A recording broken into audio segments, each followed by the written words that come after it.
It is now 5 p.m. I would like to call the regular city council meeting, the city of San Juan Bautista, Tuesday, June 18th, 2024 to order. And Liz, we got an announcement here that Leslie will be, she won't be attending tonight. Okay, let's pledge allegiance, please.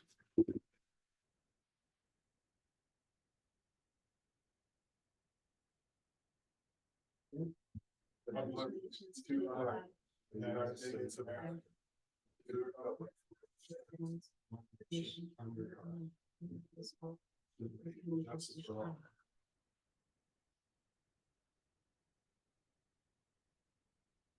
Okay, City Clerk, can we have a roll call, please? Councilmember Freeman. Here. Mayor Pro Tem Jordan absent. Councilmember Morris Lopez. Here. Councilmember Sabathia Here. and Mayor Frios. Here. Okay. Number two, we are going to move to a closed session at 5 o'clock. We have any public comment on the closed session? Nobody in chambers and nobody participating in Zoom. Okay, great. Then we will move till 6 o'clock closed session.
Well, that's okay. Now it's working? Jill, does yours work? Hello, hello. Okay. Thank you, Jill. Sorry. Oh, no problem. Okay, back to, um. Well, hello. Yeah, starting again. I handed out to you a sample packet of our brochures and magazines that we advertise in. So we're in the Visit California Travel Guide, has a 500,000 member circulation at the California Welcome Centers and regional tourism offices. And it is also bundled with travel and leisure, food and wine, and real simple. So every time those magazines go out, this gets bundled with them also. Central Coast, California, the original road trip is the map. That's a 225,000 quantity distribution. We're under 3 categories: activities, tastes, and visitor services. We also have a photo in there. California Welcome Centers, 8 airports, Washington State Ferries, Southern Oregon Welcome Centers, San Jose, Santa Clara, and San Francisco hotels, and digital display on the originalroadtrip.com e-blast. The brochures for authentic historic charm are the ones that were developed here. And we do about 1.5 years worth is 40,000 distribution.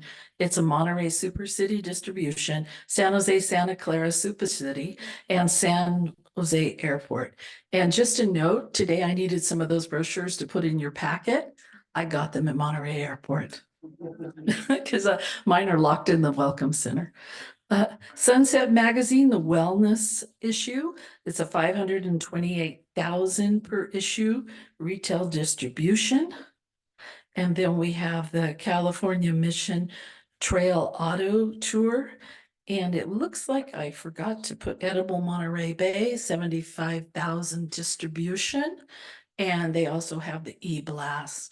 And Frank can speak more on that if you have questions about any of that.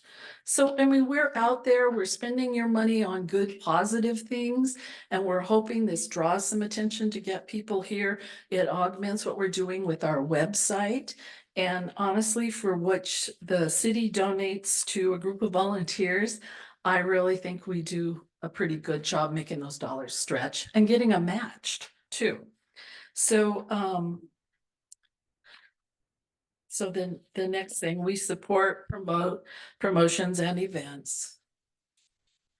And then our work plan, we have a annual retreat where we plan what we're doing and we try to stick to it. And usually we make it through the first, 3 or 4 priorities, but we get down. And I mean, the first 2 or 3, we get down to the last one, we're in another year. And instead of bumping it first, we just keep. We want to build a photo library. That's super important to us so that everybody has access to quality photographs. So this commercial that's appearing now is a rerun that we've done before. And it's one that we will be playing through the month of July on ABC Channel 5. I don't know if you can get that, Liz.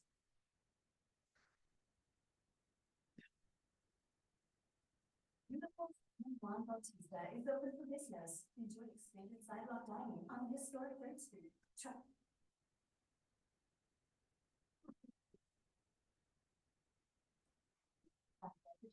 Visit the fun fair.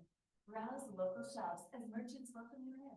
Your safety is priority. All will be observing state safety guidelines. Spend the day or the night. You are always welcome here. Lift your safety in Juan Bautista. That one should be airing in 2 weeks. And then we're doing a local one at the end of July, beginning of August. That'll be running on Channel 8 through the KSBW. And again, these are rerun commercials. So we've had little cost for that other than airing them. Okay, the spirit of San Juan will continue moving forward in a positive manner for the benefit of our community. We will work diligently as there is a genuine wish that all businesses will thrive and flourish in the upcoming year. Thank you for your ongoing support. And we continue to work to promote City of San Juan Bautista. And we are sending an open invitation out to you to join our meeting the first Monday of every month at Anaka. So, and then this is a copy of our board. These are our board members. Hardworking community business owners, excuse me. I'm having terrible allergy. So, that's about it. Is there any questions that I can answer? Thank you. I'm just checking to see if it's the system's still working. Any questions? John, questions? No real questions. Thank you for what you've always been doing and what you continue to do. I think it's a very good representation for San Juan. Very good job. Thank you. Thank you. Any questions, comments? Just want to say thank you, and this is a beautiful packet, and you guys are reaching a lot of people. That's really, really cool, and I can't wait for the commercial to come on TV. Thank you. Thank you. Edwin? Edwin left the county this morning after his visit and was seeing his granddaughter. Okay. I'm a junior. Oh, Great job. Love what you guys are doing. Follow-up question from the last presentation, it feels like it wasn't a year ago, but time's running on me. We had talked about, duplicating a lot of what you're doing digitally and specifically with Instagram. I have been following the accounts and seeing a few things. My only comment and question is there's the official Instagram account, and then there's a second one that I think Heidi has. mhm. She posts a lot, which I love. Is there a way to get both of those connected? We actually had it. The idea was the San Juan Bautista CA account is for visitors. The other one is for our general community and people interested. So that's the one will have even stuff about leadership San Benito on it, whereas the tourists wouldn't be interested in that. But we definitely can. One thing we have done is went out and we're trying to do a uniform message that gets posted monthly, I believe, monthly. Yeah. And Walt's Creative handles that for us. So, I mean, yeah, we can do more of that if we can contain some of the stuff. Nobody really cares if, the PTA is doing something. I mean, what we're focusing on is out of town, but in our community, it's important information. No, I completely understand. I guess only the relevant things, like there's, like when I'm visiting somewhere, right? Like we were just in Santa Barbara on a Monday night. Yeah. And I know we have our Monday night thing here. If I'm on their Instagram, I would love to know if they're playing ball or doing something on a Monday night that I might want to pop by, even as a visitor. And so just for the relevant things to cross post is the only, Right. but right. I love that they both exist. Well, thank you. And we can get better with it. It's just like we are still all volunteers and sometimes we work parallel, sometimes we bump into each other, but yeah, we get it done. So thank you. I'm just curious, how much does that commercial, that commercial you showed? Well, we give them a budget. So our board approved us at $4,500 to spend between two. I already have the film, the videos. So I allocated 1,700 for KSBW and the balance to go to ABC Channel 5. Oh, okay. The higher your budget, the more coverage you get and the better time slots. Okay. But for us, yeah. So you give them the budget. I mean, they've always worked with us as a nonprofit. So I can say to Darla, I could say, hey, we've got $2,500. This is what I need. And she comes back with the best possible scenario for me. You got to give him some more zeros so it comes on during baseball so he can see. Oh yeah, that would be great, right? Yeah. Yeah. Well, I mean, and especially that KSBW, I think they have to put out a certain amount of community service type stuff. But that doesn't include Doesn't ours. include, No. Shoot, okay. It has to be a specific event for a nonprofit. So while we are a nonprofit, we would have to be putting on a, well, let me give you an example. When we were doing the fundraising for the track, we could get that information on KSBW at no charge, even though San Juan Day was part of our wheel. We were working with the track. Oh, okay. Oh, good. So a Thank- lot of that free stuff comes with working with another nonprofit that. Yeah, whatever works or whatever Yeah. helps. Any other questions? Do we have any public questions or comments? No speaker cards received, Mayor, and seeing no hands raised on Zoom. Okay. Anything else? Good. Well, thank you. Thank Appreciate it. you. Yeah, thank you. Thank you. Okay, next up, item B, Caltrans eucalyptus tree removal project. US 101 and Rocks Road. Zoom, is somebody zooming in on us, or do we have a rep here? Okay. There we go.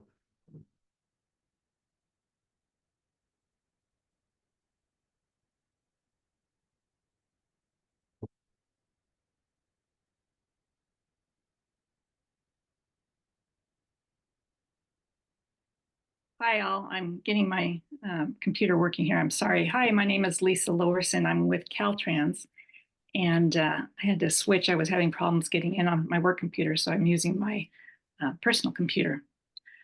So this evening, we just wanted to give you a short presentation on the Rocks Road tree removal project. And I had sent you a copy of the PowerPoint. And I'm not sure if I can share this here. I'm going to try that. Just a second. Don't have that. Can somebody tell me if they can bring theirs up? Are you guys, is that available to you? You gonna try it, Liz? I made you co-host, so you should be able to share your screen. Okay. Oh, yeah, I'm having problems sharing my PowerPoint here. So I'm wondering if you guys have it on your computers. Yes, I'll bring it up. Okay, and then I'll just ask you to move the slides as we go through.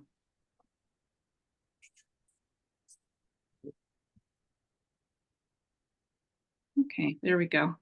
And you can just press the slideshow button up here, up on the top there. There we go, perfect. Okay, so for many of you, I'm sure all of you, you're probably familiar with this location here. So we're going to be removing trees, eucalyptus trees on this stretch of road on Highway 101. Next slide.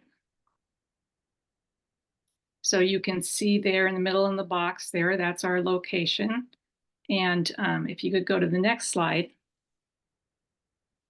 Our the length of the project is, see, here's Rocks Road comes in right about the middle of that red line there. And it's approximately a mile long, the project. Next slide.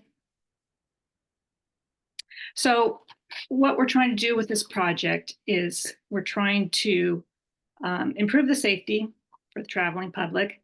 That would be by eliminating the potential for any trees or debris falling on the roadway, as well as improving the safety for our Caltrans maintenance workers. And so this project is going to address the trees near the roadway that are in declining health or have exhibited structural weakness or imbalance. And so we have had our experts out there looking at the trees, marking the trees. Next slide. And we've identified approximately 228 blue gum eucalyptus trees. They're in the area adjacent to the highway on both sides and also in the median. The trees that will be removed, they're either in poor health or weak condition. Approximately 40 to 60 feet from the pavement. And this project will also include replacement planting. Next slide. Here is just a small chart, just give you an idea. Those red dots are the trees that we're removing. And we are planning, as I said, that the replacements planting will consist of native species, native trees. And we want to restore the habitat to more of a native habitat and also improving the habitat for the California red-legged frog. Next slide. So you can see on this chart, all those little red dots again are all the trees that we're proposing. Those aren't exact locations, but they're pretty close. The dashed lines are just the project area. We budgeted $2.6 million to do this project, and that will come from the State Highway Operation and Protection Program. So if all goes well, we hope to begin construction in September. It's approximately 10 weeks, so probably say 2 months till end of construction. And next slide. Recently, we put out a public notice, and so the environmental document is available for review, both either online, and there's a link here in the presentation, or at the San Benito County Library. And we are taking comments on the environmental document until June 30th, and they can be submitted either via mail or email, and we've got the information there. Next slide. So this is just a further list of contacts. Again, my name is Lisa Lorson. I'm the second one there. We've got actually 2 project managers. And tonight we also have Sunny McBride, our senior environmental scientist, who is also available to answer questions. Next slide. And that is it. As you can see, it's just a short presentation, but I think it's a well-needed project, and welcome. We'd love to hear any comments you have or questions. Thank you. Thank you. Any questions, comments, John? Thank you. I do have some comments. Sure. I was going to say, is that all? Because those eucalyptus trees, let's address the elephant in the room, I guess, is they're famous from the movie Vertigo, where Jimmy Stewart and I forget who the actress was with blonde hair. Anyway, drive through the eucalyptus grove. And it's a famous scene, and it's forever in our minds if you've watched the movie Vertigo. But those trees are not native, they're from Australia, and they are a tremendous fire hazard. Mm-hmm. Real fire hazard. In fact, last year, in 2023, late in 2023, there was a very bad fire that threatened the city of Aromas, and it was because a grove of eucalyptus trees went up, and they're like fireworks or matchsticks or whatever you want to call them. They're very, the gum in those trees is, it's very flammable, and so that's why I would, if I was God and ruled that corridor, I would take out 90% of those eucalyptus trees, you know, but thank you. Okay, thank you. Yes, I'll take that comment back to our construction crew. Jackie, questions, comments? Thank you for your presentation. So what will you be replacing the trees that you do take down? You said that you're gonna replant as part of the project, and then as far as lane closures, how is that gonna work? Well, we've got a list of various plant mixes that we're going to be replacing the trees with. It's quite extensive. I'm looking over here on another chart I have. Some of the trees, it looks like box elder, red oster, dogwood, some willows, coast live oaks. Let's see what else we have here. You know, various plants too, manzanita, coffeeberry, toyon, and I can send you a full list if you'd like to see that too. As far as construction goes, I'm sorry. The lane closures, the detour? Yes. So what happens is when we get a contractor on board, they'll come up with a plan for the lane closures. We are aware that there's certain times when absolutely we can't have it closed, but we'll be contacting you also to you know, go over this lane closure plan, make sure that we've got it right. Good. Any more questions? Thank you. I had questions about the lane closures and whatnot as well.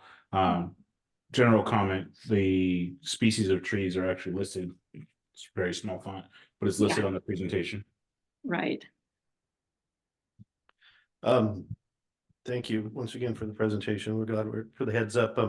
Coming from somebody who's fought fire in that grove, it's not the most entertaining thing in the world to do. Yeah. And I agree with John.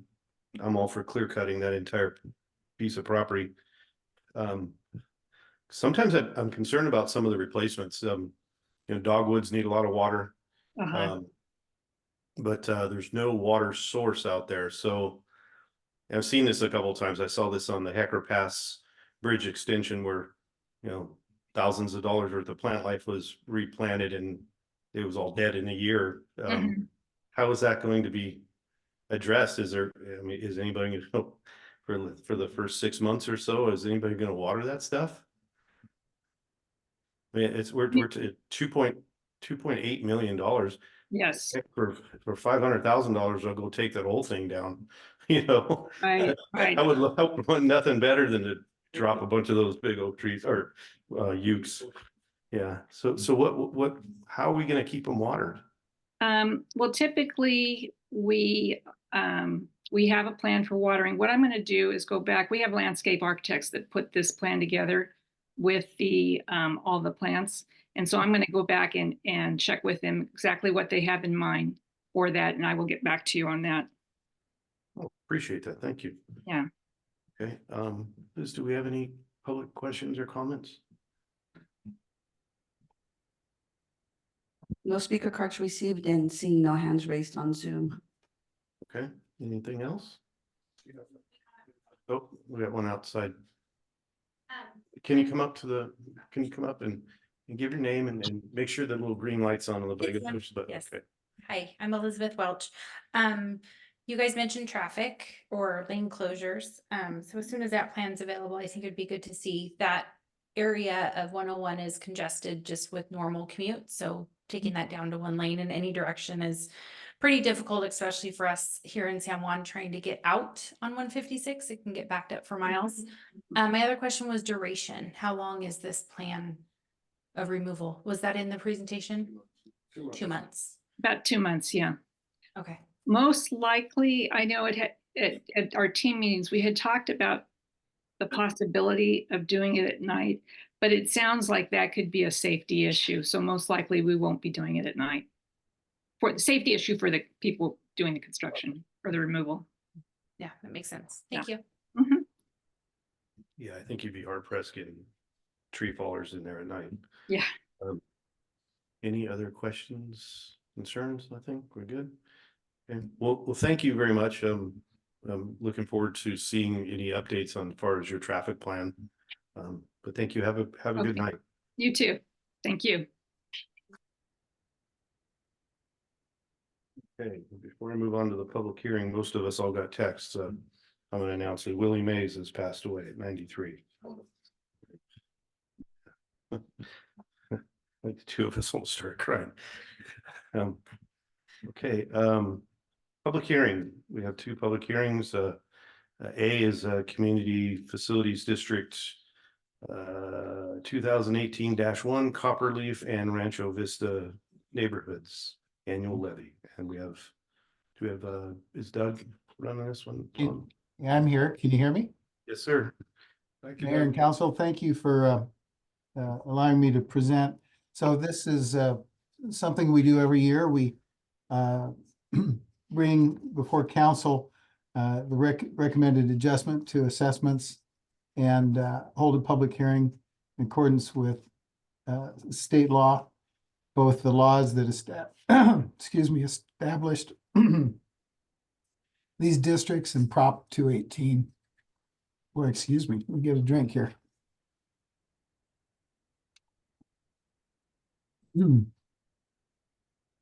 The goal of the Special Assessment District program, the CFD program, is to maintain public infrastructure and particularly green spaces, and to do it in an economical fashion that is a benefit to the residents and to the overall appearance of the city.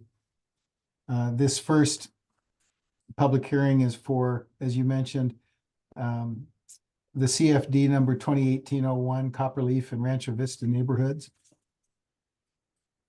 And the upshot of the updated engineer's report and the assessment adjustment is that what we call the max tax, which is tracked from the beginning of the formation of the district and can increase by the CIP each year, has been adjusted.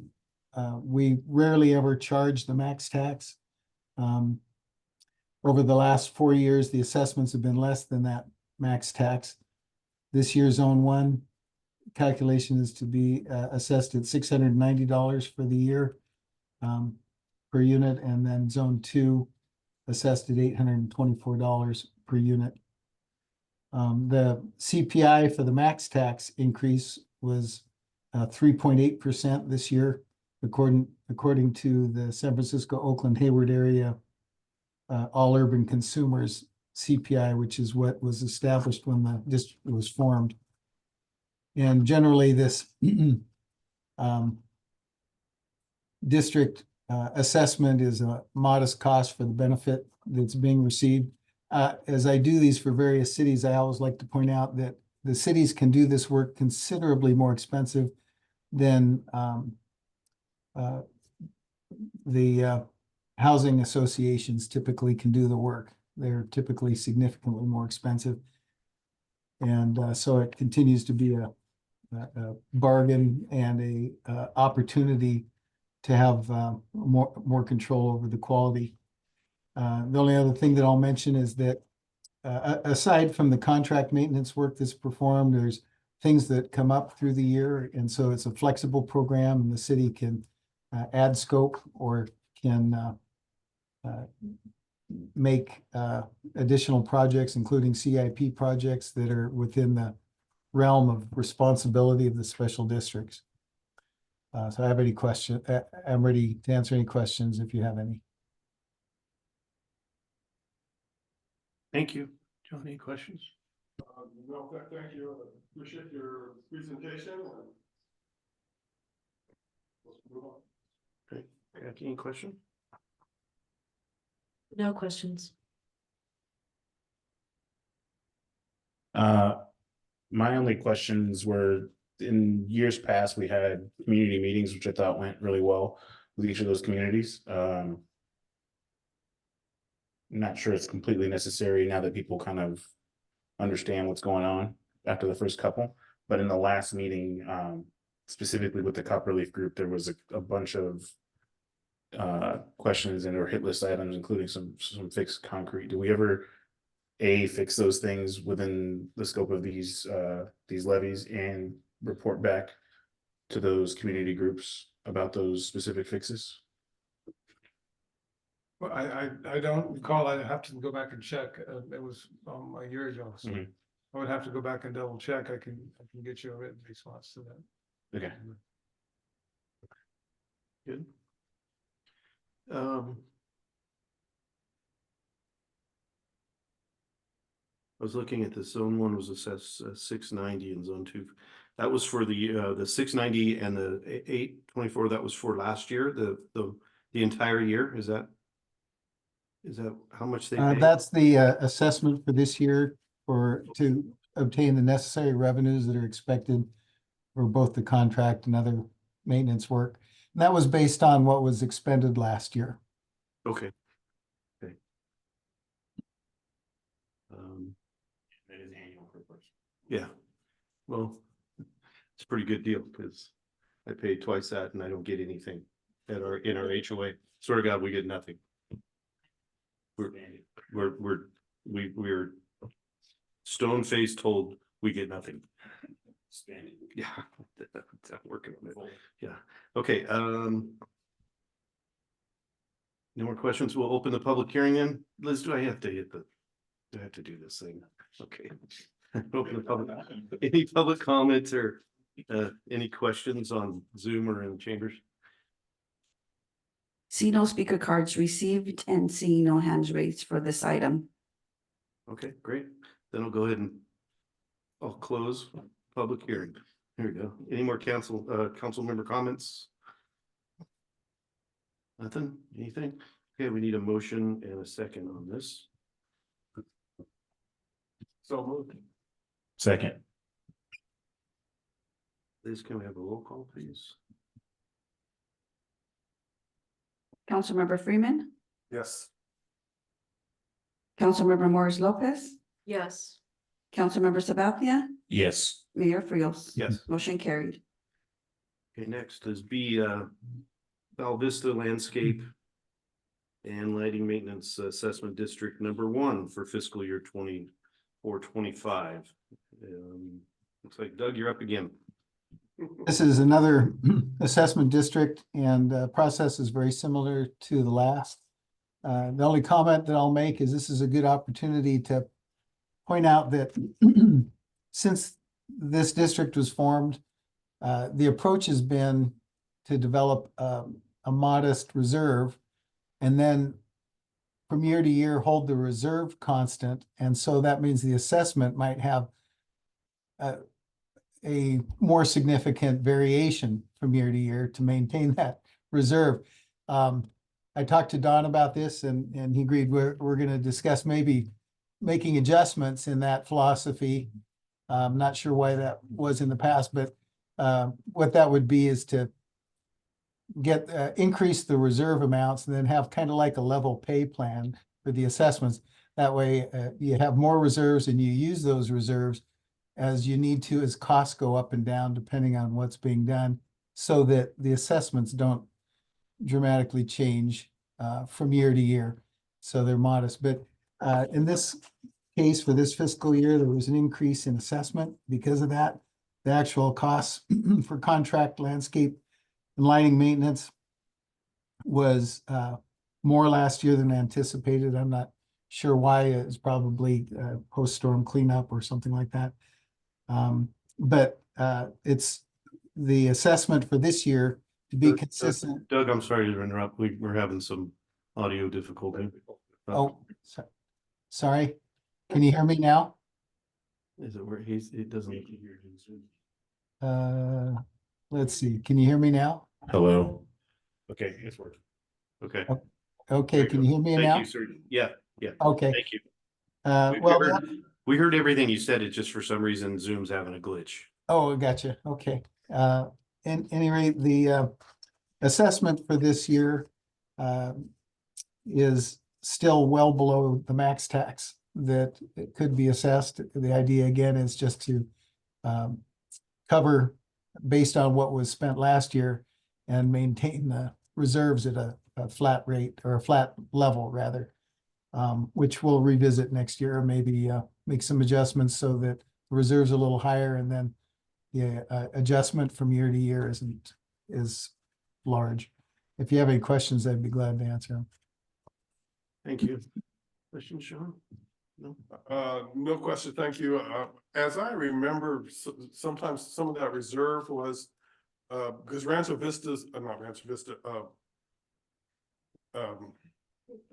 thank you, Creek Bridge is quite a bit older than the other two districts. Some of the light poles had deteriorated on the paint, and we had to go in and repaint them, and that might have been the reason for a little extra, it took a little extra time and extra money to get them back up to speed. Thank you. You're correct, Councilmember. We also trim the trees about every 5 years and cut them back. So that's a one-time expense. So. Thanks. Anything, Jackie? I just do notice we're in page 3 of the packet when you're talking about Valley Verde, is it Valley Vista or Creek Bridge? Mhm. The current proposed assessment is set at a rate below these maximum rates.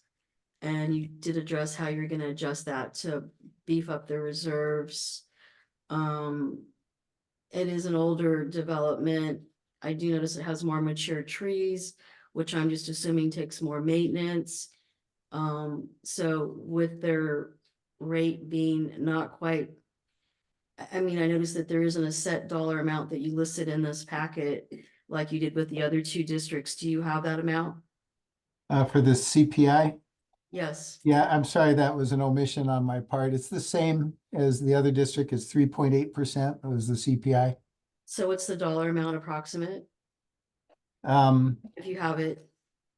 well, I'd have to do the math, but 3.8% of whatever the assessment or the max tax is. So the max tax is around 1,700 a year. So it'd be, So it'd be in the ballpark of around the same of the other About two. yeah, about $60 per residence. That would increase the max tax. Doesn't mean we raise the assessment by that much. We could, but we don't. We haven't been. Okay, But that's what that adjustment is. That's $60 a year. Or I guess, $5.50 or so are you saying $60 total per parcel versus Yes. the other yes, $60 per parcel yes. increase, not the total? I was looking for a total amount. But I don't think you have that. No, you'd take that 60 and multiply it times the number of parcels, I guess. And there is a list of the parcels. Right, you know what I'm attached to saying, engineer's yeah. report. Yeah, Okay, there's 35 of those. okay, So that's $2,000. so 2,000 per household, No, 2,000 for everybody, the oh, entire, the increase of the whole district, the whole okay. district, yeah. No. Do you have an I'm not annual cost per parcel for Valley Vista? If you, well, it's roughly, yeah, Not in the I packet, didn't see it. I saw dollars on the others. so it'd be roughly 40,000. Divided by 35. It's a little over, well, it's roughly 11, well, per parcel is 1,116. Total for the district is $40,000.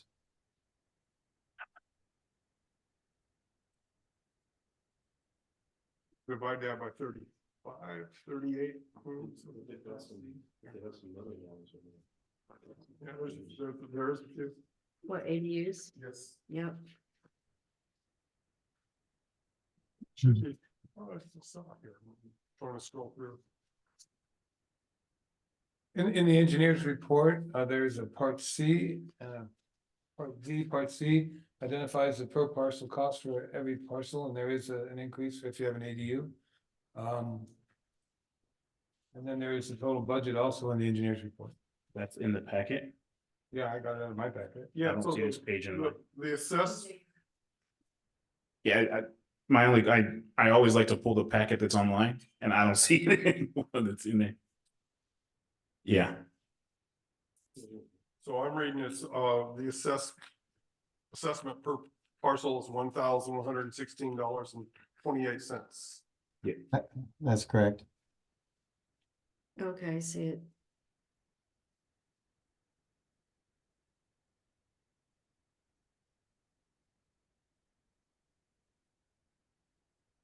So I guess this is, I don't know if this is a ignorant question, but why is this total assessment per unit more than the newer two developments that just eyeballing seem to have larger units on the parcels, larger homes? I'm just curious. This addresses the common space. So, the park area, the gazebo in this case. Okay, And the planter along First Street, it's a common space, so it's not the size of the parcel. okay, so, but I'm looking at Rancho Vista, they have that huge park area that seems to be a lot larger where the gazebo is on the corner of, Right, yeah, I'm just wondering. yeah, And it's then Copperleaf, based on the scope of work in the engineer's report, there's a list of things that they do. okay, So, the work is more intense in the newer, community facility districts than it is in this district, mm-hmm. but, But the dollar amount is still higher being assessed on the older district. right, and what's driving that mostly is the landscaping, contract, and we did go out to bid, and awarded a new contract last fall. So it's good for 3 years, so we hadn't done that in the past, so we are trying to keep the costs down. And also I'll remind you that this is the district where we had to, where they had to repaint the light poles and stuff, and that was, as I remember, a significant expense out of that Unca money. Oh, and they cut those big mature trees, yeah. Do you have anything else, EJ? Yeah, a couple of things. Well, another comment is it total cost of doing the work is kind of what it is. And then the number of units it's divided by brings down the individual. What, yeah. Same thing with this district. Sorry, I had notes on. I went back and looked at my notes on what we talked about last year. This community had a lot of meetings and talk about scope of work and things. They were taking care of the trees and whatnot, but they had concerns about the conditions of their fences and things that were part of the common area. Was any of that addressed? Yeah, unfortunately, I believe Jerry did get on that and he's not here. He has a personal commitment tonight. So I believe there are probably still needs out there today, Okay. because things break over time, but Yep. cars hit fences as well. Yep. Yes. Trucks. Yeah.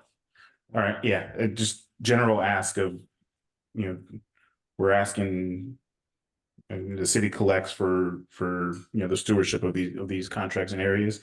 And when we had those meetings in the past, the residents had questions, and I want to make sure that we're doing our due diligence to get them fixed and not just fixed, but communicated with and answered on those things. I believe that was done within weeks of the meeting. That's why it escapes me. Okay. When they were brought to our attention, we got right on it, but then if the community's here tonight, they can correct me if I'm wrong. That's all. Yeah, there was some fence repair done along First Street. I know that. Another thing too, Jackie, they have a retention pond with a pumping system, which probably contributes to, Right, it's hard to see. It's in the corner. contributes to the power bill and. It's got a lift station back there. too. Lift station. Yeah, lift station. Not a lift station. Sometimes a problem, man. Yeah, so it's a older system, so it probably costs a little more. And on this, if we. So I'm looking at, 40,000 and some change, and let's say there's 100,000 in their bank account, so to speak, their reserves, and it goes over that, do we absorb that? Who absorbs if we have repairs or whatnot in the in the subdivision? Does the city absorb that and then retain it get it back next year? Or? In all the years I've been working with assessment districts and Salinas as well, I've never seen that happen. Okay, Knock on wood, I guess. that's good news. There's a variety of things that could be done. The district could borrow money either from the general fund or from a private provider. And of course, that would accrue interest and so forth. So, but that would be the most logical way for the district to get by. Okay, thanks. And I asked the question, what was I noticed the two differences. One is called the landscaping maintenance assessment district and the other was called something new. And Don was able to explain that this landscaping assessment district is under the California Vehicle Code. Yeah, it dates back to the California Highways Code, I believe, 1972. Yeah, Yeah. so it's an old district. So, yeah. The laws they use to form it are old for sure. Yeah. Well, it's been there for a while, so, okay, I'm gonna go ahead and open public comment. Are you all finished? Okay, I'm gonna open public comment. Do we have any questions, concerns from the public? Okay.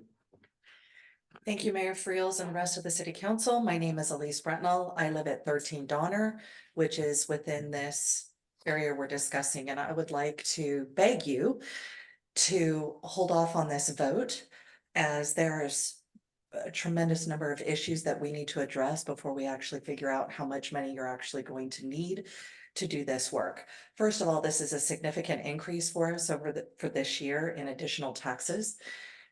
In addition to that, we're as city, and I understand the reasons why, but we're paying significantly more for sewer and a number of other pieces with all of the increases in the costs of everything in regards to inflation.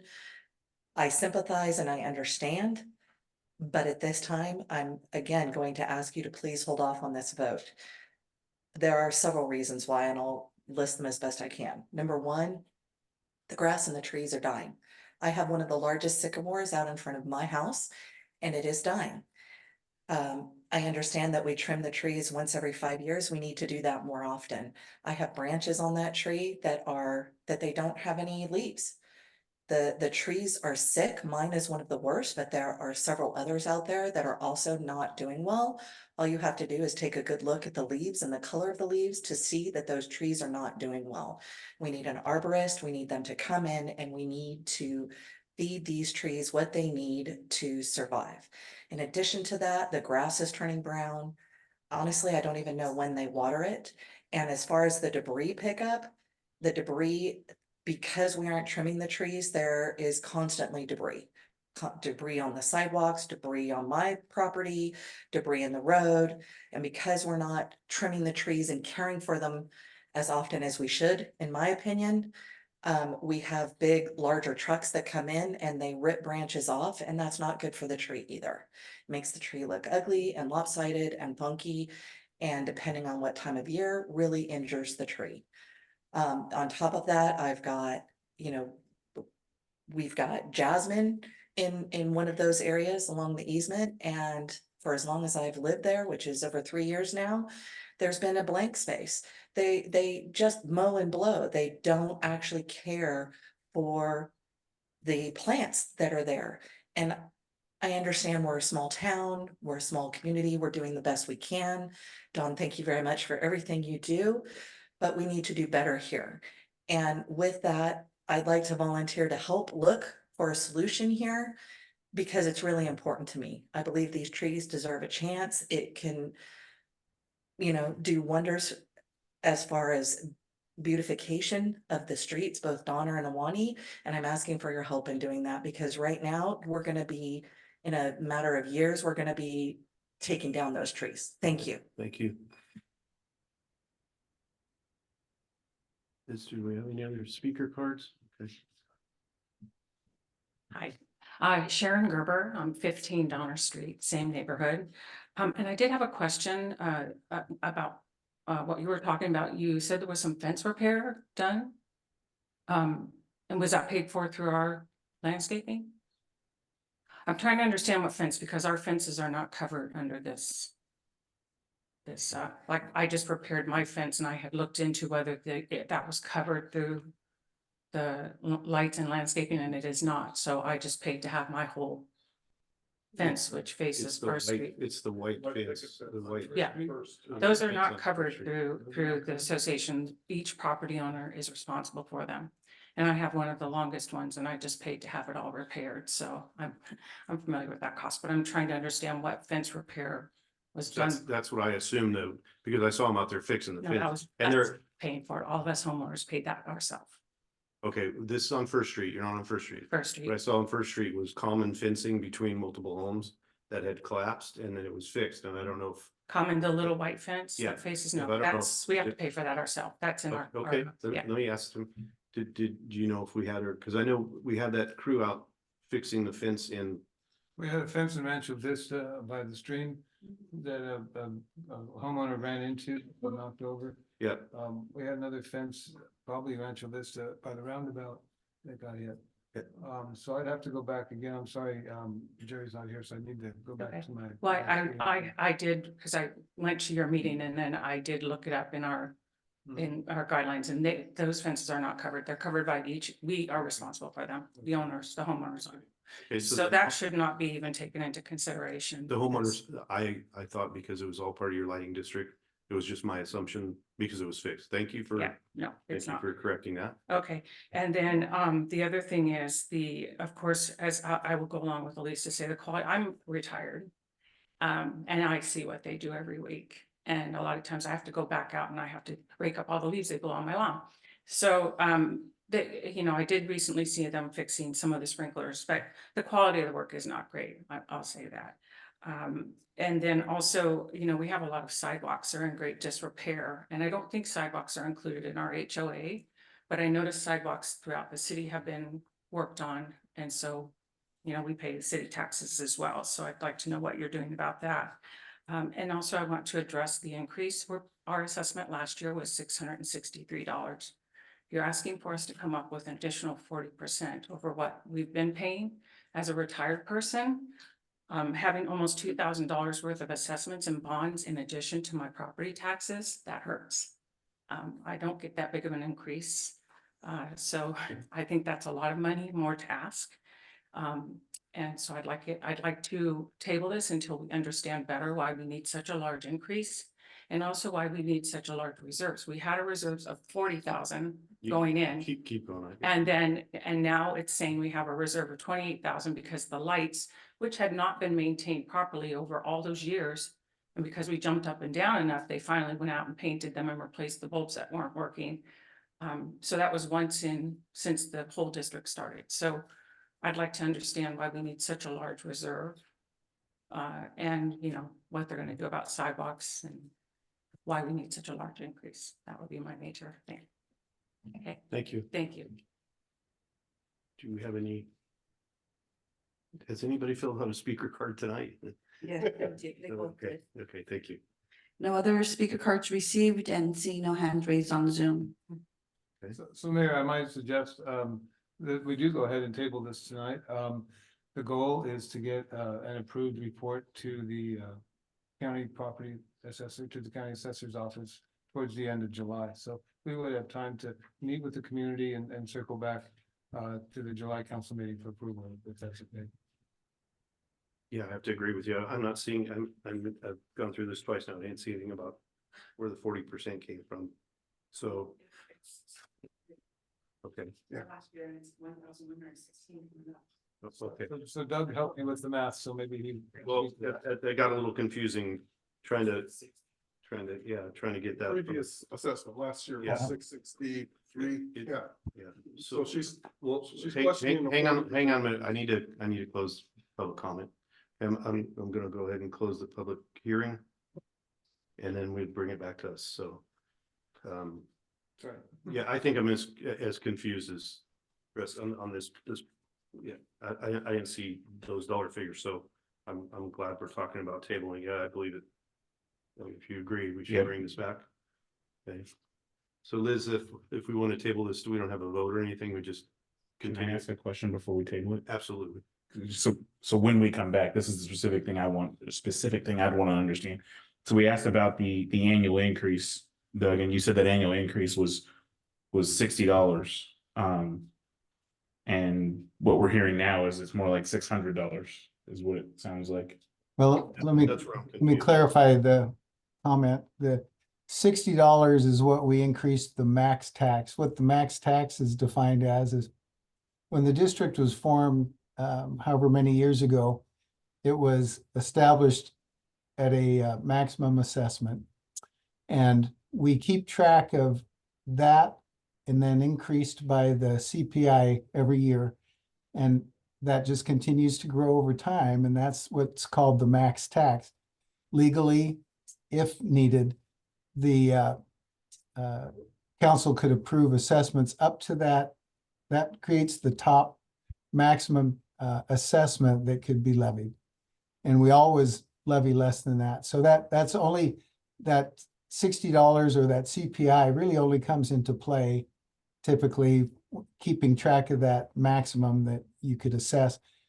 The increase was significantly more and well, I'll say relatively more, because if you think about it in terms of, like I said, an association fee, the assessment proposed, which would simply cover what was spent last year, it was based on last year's expenditures, is about $95 a month for the maintenance. It's a totally legitimate thing to take a look at what shortcomings may be or additional projects may be, and to come up with a different number. We do need to maintain a certain reserve, and what appears to me is I couldn't find a reserve policy from the past other than it appears to be 1 year's total assessments is what it appeared to look like. That's the $40,000. It could be anything. Typically in the other jurisdictions where I help with these, the reserves are much, much more. However, the reserves are never supposed to become a big war chest for replacement of infrastructure. There comes a point where the city has some opportunity to assist, or there's other means to enhance the funding. But I think it's fine to explore this further. I think that maybe more explanation to answer questions would be a good thing. Just a reminder that we do have to arrive at an assessment, whether it's the same as last year, which we know won't be enough, or some other amount based on some rational decision process. Could either be what was spent last year or what is anticipated to be spent. Or to use, like I said, some reserves. That's my thinking, is that if the reserves were at a slightly larger amount, then it could be a level pay plan, and then assessments wouldn't jump from year to year. And it would be much more palatable, because things do go up and down depending on level of effort that's needed. So that's really my only comments. I was going to mention fences too. Typically, the only fences that the district would be responsible for are those that are not for the specific benefit for one parcel, or for specific residential parcels, or parcels of people that have properties that could be commercial within a special maintenance district. So those are fences that are, say, on the perimeter, that are outside of walkways or pathways, and not specific to the specific use for a parcel, unless the formation of the district specifically cited that they were part of the district. Are you good with that? I'm good with that. When we come back to talk about this, I don't, some explanation of, where the district's liability ends and where the city's liability begins would also be great. I think that's what I heard, an additional thing that I heard the public asking for. Yeah, definitely. If we can get some type of Don, I'm sure they have some type of that's not, I guess they're not CCNRs, but I mean, is there some type of a documentation as far as the subdivision has, as far as? We would go back, we would go back to the original engineer's report that was developed prior to the homes being built, and verify that. Okay. Yeah, that'd be nice. And then maybe something really simple. What does each, and try to keep it simple. What does each parcel pay? I know there's kind of two payments. One, I think, is a little more for ADUs. And then what is the proposed increase for the next? I guess that's the parts that's kind of confusing us the most. Because I couldn't understand it. Yeah, I was doing the math myself, and I have a table on an Excel spreadsheet in my office, so I was asking myself the same question leading up to. Okay. Yeah, and I'd like to add that I think, the two residents that presented at the meeting tonight, Mayor and fellow council members, I think they have valid comments, and we do need to get out there, and if there's a big bare patch of dirt where there should be contiguous growing jasmine, we need to look at that and replant and look at the trees if they're diseased. Granted, this development was done a couple of decades ago, Matt, but the point being is it's here and the trees are there and we need to look at it. Right, our public works supervisor just walked the project with the supervisor for Smith and Enright, our contractor, and they didn't indicate that any of these concerns, so I'd like to go out and look for myself as well. Okay. I would add, I know this is an expense, but as she said, an arborist is the person who's qualified to make the judgment on the health of a tree, not necessarily public works or an engineer. Yeah, I agree. That's one of my favorite neighborhoods too. And I worked really hard to get make sure those streets were not 24s, but 30-foot streets when I was the fire chief, because the planning commission wanted 24-foot streets, and I think you put 2 basketball hoops on those, and fire trucks not gonna be able to get around them. The resident has another question. Public comment's been closed, yeah. So, but thank you for coming forward, and please feel free, and tell everybody in the neighborhood if you have an issue. Right, and we'll try and get an invitation out, and we'll try and meet in the community instead of meeting you. We'll come out and meet with you. Good. Okay, we're not gonna vote on anything here. We're just gonna continue this, so we're gonna move on to public comment. And these are A and B. We're tabling, no, just B. Yeah, we approved A. Public comment on items that are not on the agenda. Do we have any public comment? Yes, I have one speaker card, Lori Tinkersley. Hello, good evening, Mayor Fields and Council. My name is Lori Tankersley. I'm here on behalf of San Benito County's Integrated Waste Management to give some updates on our programs. I missed last month's meeting, but I wanted to say thank you to the City of San Juan, Windmill Market, and the San Juan Public Works for allowing and helping us host our cleanup last month on May 18th. We collected about 17 pounds of trash off of the side streets of San Juan. And we are looking forward to partnering with the city and with the rec department for future cleanup efforts. Our next cleanup will be on Saturday, July 6th. We will be stationed at Hollister High School in the multi-purpose field parking lot from 9 a.m. to 12 p.m.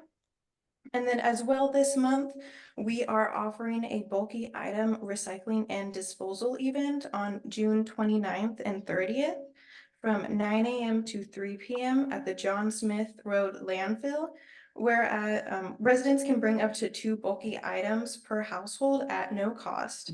Residents can call IWM or visit our website to view a list of acceptable materials. We are currently going through some changes with our domain. So right now you can still use our short link of cosb.us/IWM, but we're working with IT to with some changes. And I just also wanted to say to follow us on Instagram and Facebook at SBCIWM, or you can email us at SBCIWM at sanbenitocountyca.gov to be added to our distribution list to get updates on upcoming events and programs. And I just wanted to say thank you so much for the opportunity to share more about our programs. I look forward to the next meeting. Thank you. Questions, good.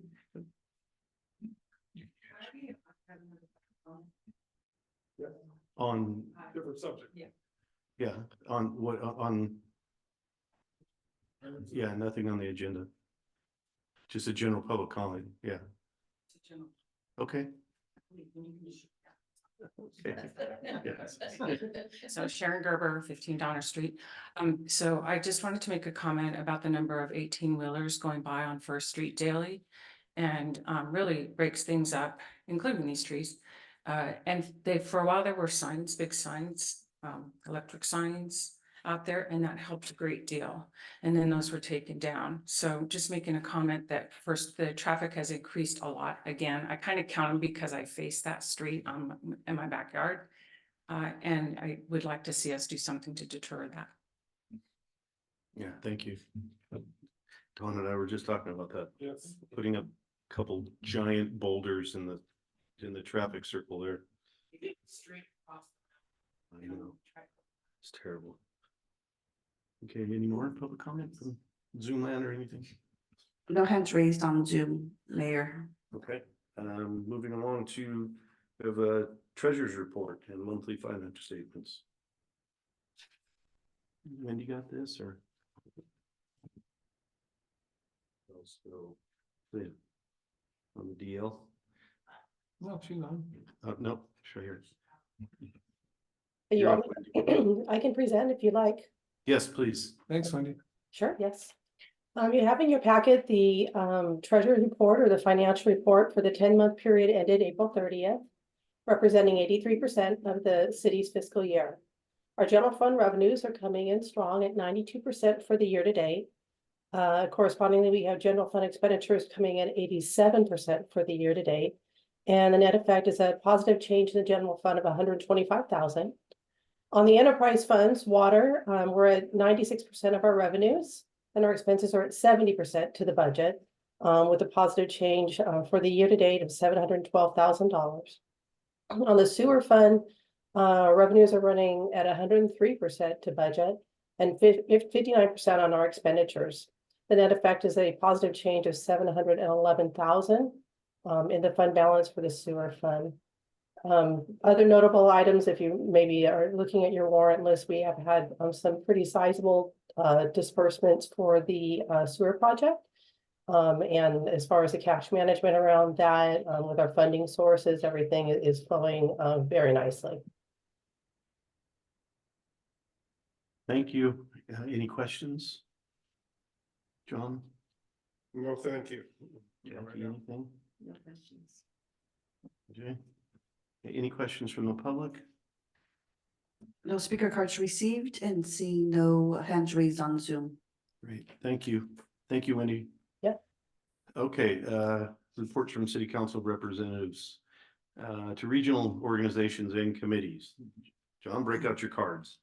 I got them right here. That's all.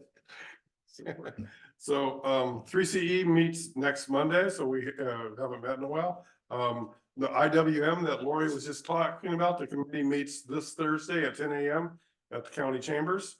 And we will be talking about all the projects that Recology has going on. I would like to add that IWM is sponsoring a Green Chamber of Commerce meet at Margot's Ice Cream Parlor on Friday from 1 to 2, and everybody's invited. Okay. We did have an AMBAG meeting last month. We received a report from the Monterey Bay Marine National Sanctuary. Say that 3 times fast. What? Embari. Thank you, Embari. We received a report from Embari. AMBAG has a seat on the board. The work we're doing at AMBAG, we reaffirmed to the federal government that we're in compliance with Title IX, which is anti-discrimination rules. The most important thing I think we did last Tuesday night was we sent a letter to Insurance Commissioner Ricardo Lara on behalf of the Tri-County area regarding fire insurance rates and insurance companies such as State Farm dropping policyholders for fire insurance. It is a big problem. It was spearheaded by Director Tim of Scotts Valley. Any of you who've been to Scotts Valley or know Scotts Valley, it's full of trees and it's what's called a wildlife urban interface, or WUI for short. And so they're in a lot of danger. But I will inform everyone that the exact same danger occurs in our very own San Juan Canyon. It's not within the city limits, but it's part of our community. And so it's really important. And I noticed that 2 days after we sent the letter, I don't think it had anything to do with it, but he came out with a new plan, Ricardo Lara, the insurance commissioner for the state of California, basically trying to cajole, legally bribe or talk into the insurance companies into, if you do so many insurance policies here, you have to do so many here on a percentage basis. Because right now there's, when people can't get insurance in these areas, they have to turn to the state fair plan. Right now, 4% of the state is on the fair plan, and that's probably a bit much. And anyone who has been on the fair plan knows that insurance is of very poor quality. It only covers fire. So if there's anything else that happens on your property, you're not covered. You have to have a second policy to cover all the other stuff. You know, and so it gets to be very expensive. So we're trying to attack the problem. The problem is that Ricardo Lara has not allowed any insurance rate increases, and the insurance companies feel that they can no longer turn a profit because the exposure to claims on fires from houses is just, and it's been proven on the last 6 years, it's just too extreme. So hopefully we're going to do something about it. Everyone can do what we can. And that's it. Thank you. Thank you. Anything to Nothing to report. Thank you. you? I wasn't gonna make a snide comment, but I have to. I feel real bad about these insurance companies not being able to make so much money anymore, but and I don't have anything to report. It wasn't called on as an alternate for laughter. Okay. Yeah, on the insurance side, So the insurance companies have insurance companies. And the insurance, the Lloyd's of London's are, charging them more. And our insurance commissioner, who has nothing to do with insurance, I don't even think he was an agent at one point in time. Now all of a sudden he's insurance commissioner, and he's basically standing his ground on that. I just went through, it's called the California Fair Plan. And I'm paying about $800 more a year. And I have to use a second company, and my deductible is $20,000. So we won't be rebuilding if we lose our house. Let's see, I had COG this last month. We budget stuff. Our budget's about 7.5 million. Most of it's transportation, and then of course 25 Highway 25. I'm gonna be so happy when I don't have to hear Highway 25 anymore. We're moving forward. We did. Our executive director did find some more money that was laying around. There was another $70,000 that was given to the San Benito County COG like 3 years ago, and she found it, which is great. And we're moving forward. We're getting some money for the environmental impact report for 25. So a lot of that's going forward, and it's going to be an uphill battle for us. You have to understand, we're 25. We're probably 15 years out on 25 even being finished. So it's going to be rough. Thank you, state of California. I'm glad Leslie's not here for this, because we were both so fit to be tied on the fire district committee. You could imagine a handful of us that were in that meeting right after we got the word of Hollister, the city of Hollister, giving us 270 days to renegotiate the contract, or else they're going to take their toys and leave. It was a pretty tense meeting, and I can tell you we're trying to finish a feasibility study, and it's going nowhere. And I'm really frustrated, and I hope, Don, I wasn't too embarrassing when I expressed my frustration. I think I pretty much kept my calm, but that's Don was smart. He put some money aside for this renegotiation. I don't think we're gonna have any problem with this.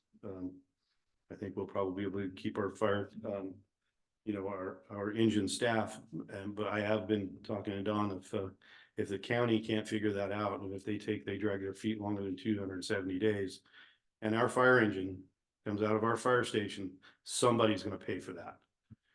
Because we're not paying for fire protection for the county. We're paying for it for the city of San Juan Bautista. And we need to stand our ground on that one.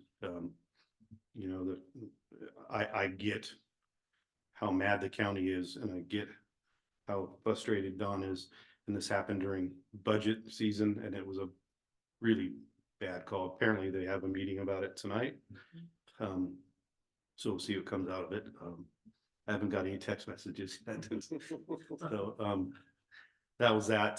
So just so you know, just so folks know, we're now down to 250 some odd days and some change to negotiate.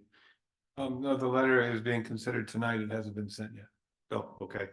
So Okay. that's in my budget slide, so I don't. And that's okay. I don't want to Stealing my thunder. I don't steal your thunder. Okay. Yeah, so that's that. And we're working hard, and I know Dawn's working hard, and Leslie and I have really expressed our disappointment. So with that. Now we have council announcements. Any general announcements? Do you have anything, John? Only the Margot's ice cream thing with IWM on 1 to 2 on Friday. Anything? That's it. AJ? Okay. I have 2 announcements. I have a sad announcement and a happy announcement. Yeah. The happy part is actually pretty happy. On June 13th, Richard Velasco has left us. He was a lifelong San Juan Bautista resident. He was also a planning commissioner. for the city of San Juan Bautista. So, I have very fond memories of Richard. I've known him since I was a little boy. He was always kind, always had a nice smile. So he'll be missed in this community. I will be adjourning tonight's meeting in his honor.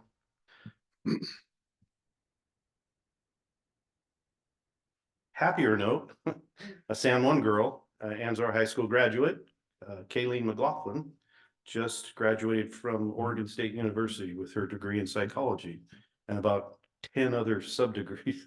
That girl was she ran the radio program there and everything. So she's it's nice to hear it. Anzar High School, San Juan girl moving on in the world. So, that's all I have. City manager's report. Sorry to hear about that. Thank you, Mayor. And you're gonna be on vacation. Yes. Good for you. Starting tomorrow morning at 0800. Okay, that's good news. No.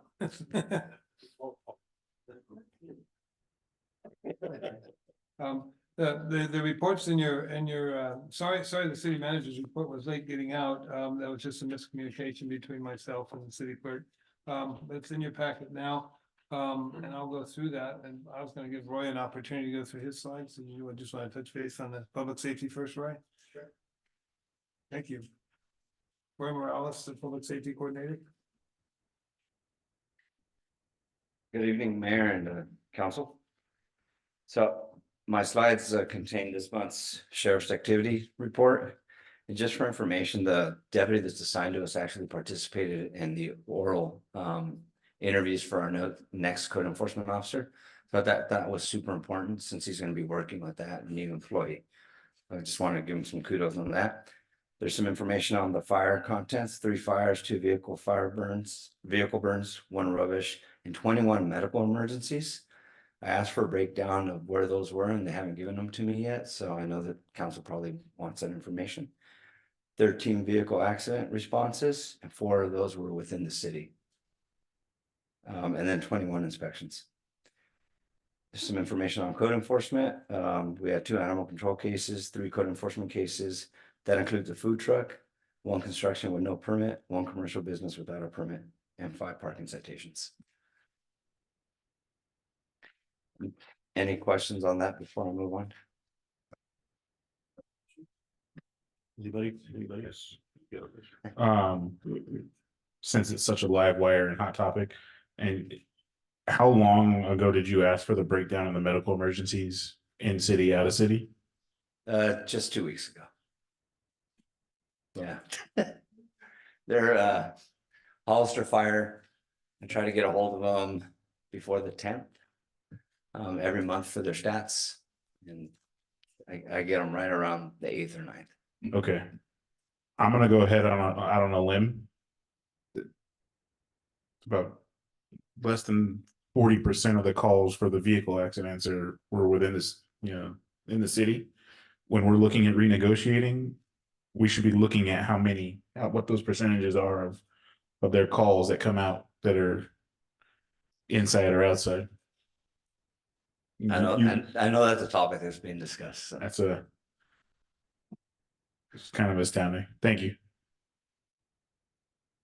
Any questions? Any more? Okay. I do. Yeah. Thank you, Roy. So I'm looking at the 3 separate pillars where you have your reporting. And the first one with the star says increased traffic enforcement throughout the city. So can you expand on that a little bit? Yes, so I spoke to our assigned deputy, Desi Villanueva. Mm-hmm. So I had him do some increased enforcement here on 2nd Street. There was a lot of complaints of speeders, especially on the weekends and some mornings. So he was sitting out here doing traffic control during his working hours.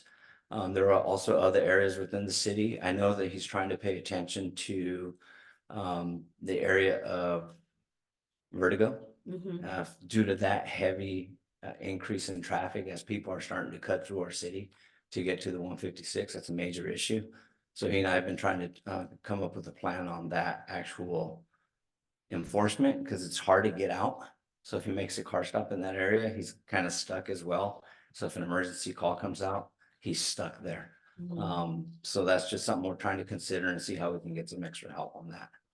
Okay. And the sheriff's offices, their staffing right now is really short. Mhm. So Have you guys thought about putting up like speed limit signs on the the streets that you're noting the speeders? And, sometimes having the flashing sign kind of as a deterrent? we have not, but I can look into it. Yeah, I'll cause report back. I know Fourth Street is heavy, like you said, Mhm. they're trying to cut across and then. Is it Second Street, the street where people blast through? Yeah, Half the speeders, I think First Street between the roundabout and McCollum or north is the worst. and then that little short section that's on Third Street where. The stop sign is to go on North Street, you know, that little section by the townhomes. Where it's narrow. Yeah, I hear that people just blast through there and don't even stop. So that's another like area. And then it looks like you have parking citations, meaning like cars that aren't moving, expired tags. What does that mean? Both Both. all the way expired back. tags and unregistered vehicles. Okay, Yes. are you guys thinking, you and Desi, putting your experience and observation together? That maybe there needs to be a lower speed limit citywide? I have not talked to Desi about that. I'm assuming the city manager and I can have a conversation about that. Yeah. It's like we need a like a slow crawl. I mean, I've seen like even in my personal car, like, okay, I'm going this and I'm going that. It's much better to go lower. And then there's cars that are ahead of you that are going quite fast, and especially coming out of these periphery streets and you're trying to turn onto Fourth Street or some of the longer streets, you really have to be careful. And what makes it dicey is the obstructed view to make a right, even a right-hand turn. Forget about a left-hand turn. And then if you got the speeder going, it's really scary. Yeah, anyway, Thank you. thank you for all your work. And all right, just moving on. So code enforcement, we did conduct, we were down to 4 applicants that were qualified applicants. We chose one. The offer went out last night. He accepted it. So we have a start date of July 1st. So that's good news. Comes from a local jurisdiction with about 6 to 7 years in code enforcement, prior law Wow. enforcement as well, and is up on all the current code enforcement rules and regulations. So we'll be onboarding him on July 1st. He'll also be working on July the 4th as part of the plan with myself. That's an introductory to the city. With myself, Officer Brown, and then we've contracted additional security for that night, since the sheriff's office will only have Desi on that night for us. So he's adjusting his schedule. And then, so we have 4th of July planning. We've already started our social media campaign on that. We will be issuing a secondary notification in regards to increased fines for that week period. So the public knows that there is an increase in fines. And I continue to be a part of the Incident of Mass Violence Response Development Group in the county. They're having a tabletop exercise in about 2 weeks in the city of Hollister, and they're going to choose different locations within the county. They're trying to come up with a plan on that. And then I'm collaborating with RGS on workplace violence policy development. It's supposed to be completed and presented for training on July 1st. I'm almost done with that. My actual presentation crashed last night. I was going to do my first presentation today. That's what I get for not properly saving my presentation. But I'll make sure I get that done in time. Any questions? Any more questions? No, good. I'm sorry. Oh, the security company. Oh, yeah. Oh, the cameras, we're waiting for 2. They're supposed to be finished next week. So I just checked my email this morning. They send me updates on every one. Great. So are the 2 that have been installed, are they working now? Or are they? We have 3 that are currently working. We have one that's a license plate reader that's on the other side of the Alameda. And then we have the one here at City Hall, and we have another one at the water tower. And I can access it at my desk. Once the new code enforcement starts, he'll also be able to access it. So the one can read license plates from the water tower? No, that one's a, no. a long way. No, not that one. Only the one that can read license plates on the Alameda at Lane. Okay, thank you. Any other questions? Any public questions? Comments? No speaker cards received, Mayor, and seeing no hands raised on Zoom. Thank you. Thank you. Appreciate it. Thank you. Stole this mouse.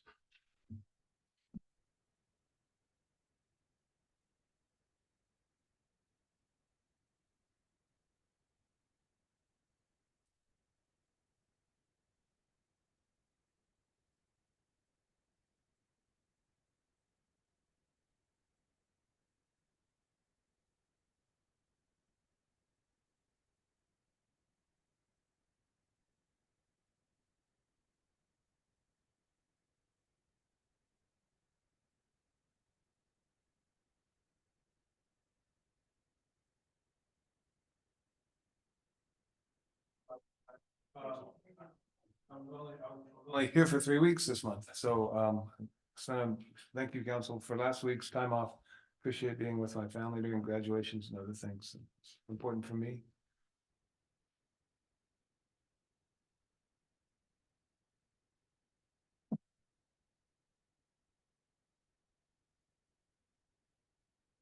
There we go, okay.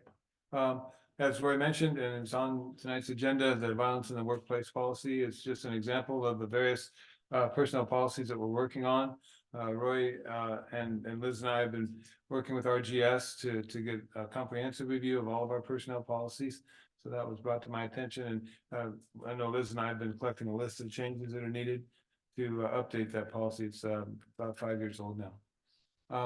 Almost completely staffed up for the first time in several years, so that's really exciting. We have some new positions in the budget to pursue in July 1 if approved. But as already mentioned, the new code enforcement officer position is pending. So that's really great that he accepted just yesterday. So thank you, Roy, for your hard work on that. The budget is almost ready for next fiscal year as I wrote this. And then we are working on an analysis of the sales tax, and Wendy can speak to that if the council has any questions, as well as other revenue potential. So that's to be addressed during the budget discussion. The fire contract is also part of the budget discussion. We saw a draft letter to the city that's going before the Hollister City Council tonight for approval. And the last sentence is we have time to negotiate a new agreement between now and March, when the 270 days would expire. So we need to re-up our analysis for the Hollister cost recovery with the city and the county. We also need to forge ahead as fast and hard as we can in forming a district, because it could take up to 2 years. I think I say more than a year, but really closer to 2 years to form a countywide district. And so at that point, we need to consider an interim solution between now and when the district is formed. At the Fire Advisory Committee meeting, as the mayor pointed out, it was pretty. There was a lot of conflict and a lot of stress at that meeting, and basically it was clear to at least myself and I think Councilmember Jordan and the mayor that the county hasn't put much time or energy into thinking about this yet. And so I agree with the mayor's previous statement. We don't want to be paying for county fire services in any way, shape, or form. Historic preservation efforts. Just about 3 weeks ago, we had 2 buildings that were moving forward with facade improvements without any kind of permit or HRB review. Both have been red tagged, one downtown and one out across the Alameda. And I just got a follow up from Four Leaf, our planning and inspection crew, and they both remain in a red tag status. They will have to go to HRB review, at least the one on the Alameda, because it's substantial. The new owner said that he wasn't aware that his property was historic. So I took the time to talk to the realtor, and she was quite upset. And what we're doing now to counter that is to provide better information on our website about the inventory that was done in 2006 and in 1981. We can list those parcels on our website, then a realtor can have access to them and find them and complete their disclosure efforts. So we're trying to improve communication between people who buy homes and the status of their property and the value of it to our community. Assign a planning contractor to work with the city historian. That's another thing that we've done. We've got Meg Clovis, our historian, working with Erica Ramirez, from Four Leaf. I'm trying to oversee plans before any work begins. Okay, that's, help wheelchair, okay, there you go, finish that slide. Zoning code changes, we had the 2 workshops on the food trucks. And basically, we heard loud and clear from the owners of Smoke Point that we need to enforce our current laws and signs. You saw in the community services, public safety coordinators, comments that he, was enforcing food trucks and signs. So that's in direct response to some of the workshops we've had. Some of the conclusions that are be coming forward to the council in July, I believe, is to allow food trucks and other permanent restaurants are closed. Mondays and Tuesdays, a lot are closed. But, you know, I had a meeting today with a popular restaurant downtown, and it was brought to my attention that his restaurant, as well as 2 others, are open 7 days a week. So I think there's a little more work that needs to be done there. But we need to be working on a map. The takeaway was to have a map for the food truck owners so that they would know where they would be allowed and where they wouldn't be allowed. They wouldn't be allowed near schools and residential areas, and what days they might be allowed on 3rd Street and what days they wouldn't be allowed on 3rd Street. So that was some of the feedback that I can share with you as we work on drafting a revised zoning code to allow food trucks on public property and under certain circumstances on private property. The sign ordinance is something that we reviewed with the planning commission at their last meeting. We noted several areas in need of updates. They weren't significant, but it was important for the planning commission to share with staff the role of lighting, and how neon signs are not allowed, but we have lights on some of the store shops, on some of the shop windows downtown that look like neon lighting. So there was questions about improving the sign ordinance to address lighting like that. Affordable housing and housing element. The revised housing element was shared with the planning commission and was sent off to the state for reconsideration. It was about 40 pages of revisions that had to be made to hopefully satisfy housing and community development HCD at the state. What the housing element and the new requirements point out is what a lot of cities are doing is establishing an affordable housing administration. In order to keep a housing unit affordable, you attach a deed restriction to it for as many as 55 years. And each year, those deed restrictions and their provisions are supposed to be evaluated to make sure that the folks living there remain a low income, moderate income family, depending on each unit that they rent. So an example of that are the 4 new apartments opening soon in Casa Rosa. Those are all going to be deed restricted. And we need a program, someone to monitor those programs. And we also need a affordable housing agreement with Casa Rosa. So that's an example of things to come.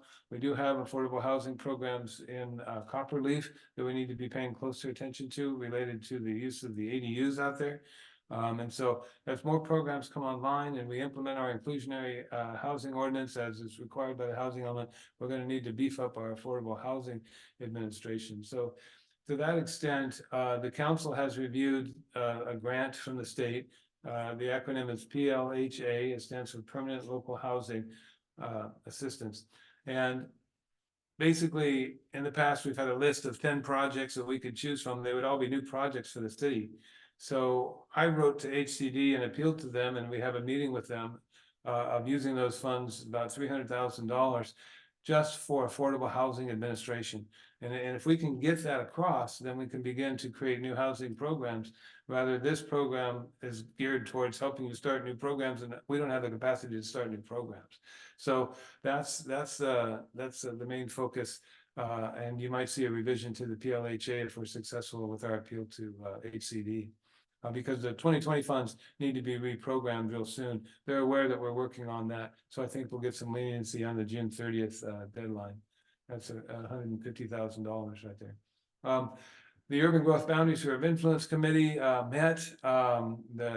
They are sending an MOU to the City Council tonight, approving a 3-tier planning area map.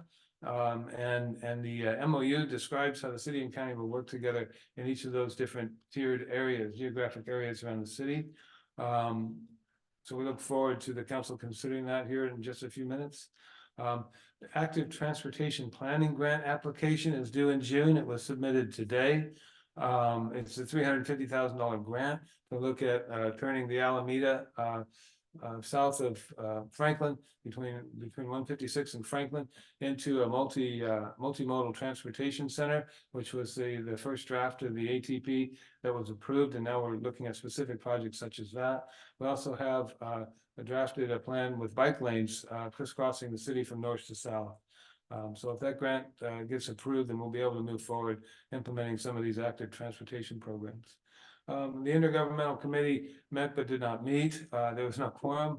We received a presentation regarding traffic calming. Doug Pike attended and I attended on the city's behalf. And it was just a presentation because we didn't have a quorum. The water is where the fundraising has been effective at the federal level. We have the full support of Congresswoman Lofgren, who announced last week a generous ask on behalf of the city. So we hope that she's successful with that. We may not know until the federal budget's approved in October, but at least we know we have her backing, and she's really stepped up as our new representative in Congress. She's really stepped up and is paying attention to us, and that's great, because if we can get grant funding for the water program, then we'll be able to avoid pay for that without raising rates. We've already raised rates once, so that's our goal, and we're out beating the drum, but the state is just simply flat broke. So we've got our fingers crossed at the federal level. We are waiting to receive a basis of design that we have to get a USDA approval on, and that basis of design will describe the project. So we're still working with HDR and with the district on getting that 30% design. They've changed the route a couple times, and so it's just now coming to fruition. On wastewater, we had to request a state extension on the settlement agreement because it was due to expire on June 30th. And that extension was shared with the city council, was approved last week. And that's really good. It's really indicative of our good relationship with the state. And the extension request was for 18 months. So that's to help us get our pipeline done to Hollister and to come into compliance with our settlement agreement. Progress continues on the pipeline. The Rancho Vista neighborhood is fully aware of that, as they were there starting last week. And we're discussing reporting and communication issues with the state. I had sent out an email where the Water Control Board had mentioned fines that had been accruing, and it was a miscommunication between our operators. I'm not sure that those fines will be real or not, like $200,000. So well, that's what I mean by miscommunication, and we're still in conversation with them on that. So that's the end of the city manager's report tonight, and I'm happy to answer any questions. Thank you. John, do you have any questions, comments? The main question I have is on the build out through Rancho Vista.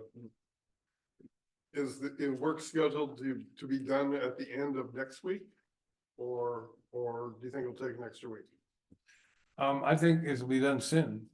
So, but I can't tell off the top of my head, and I don't think Doug is fully aware of what's happening here in town okay.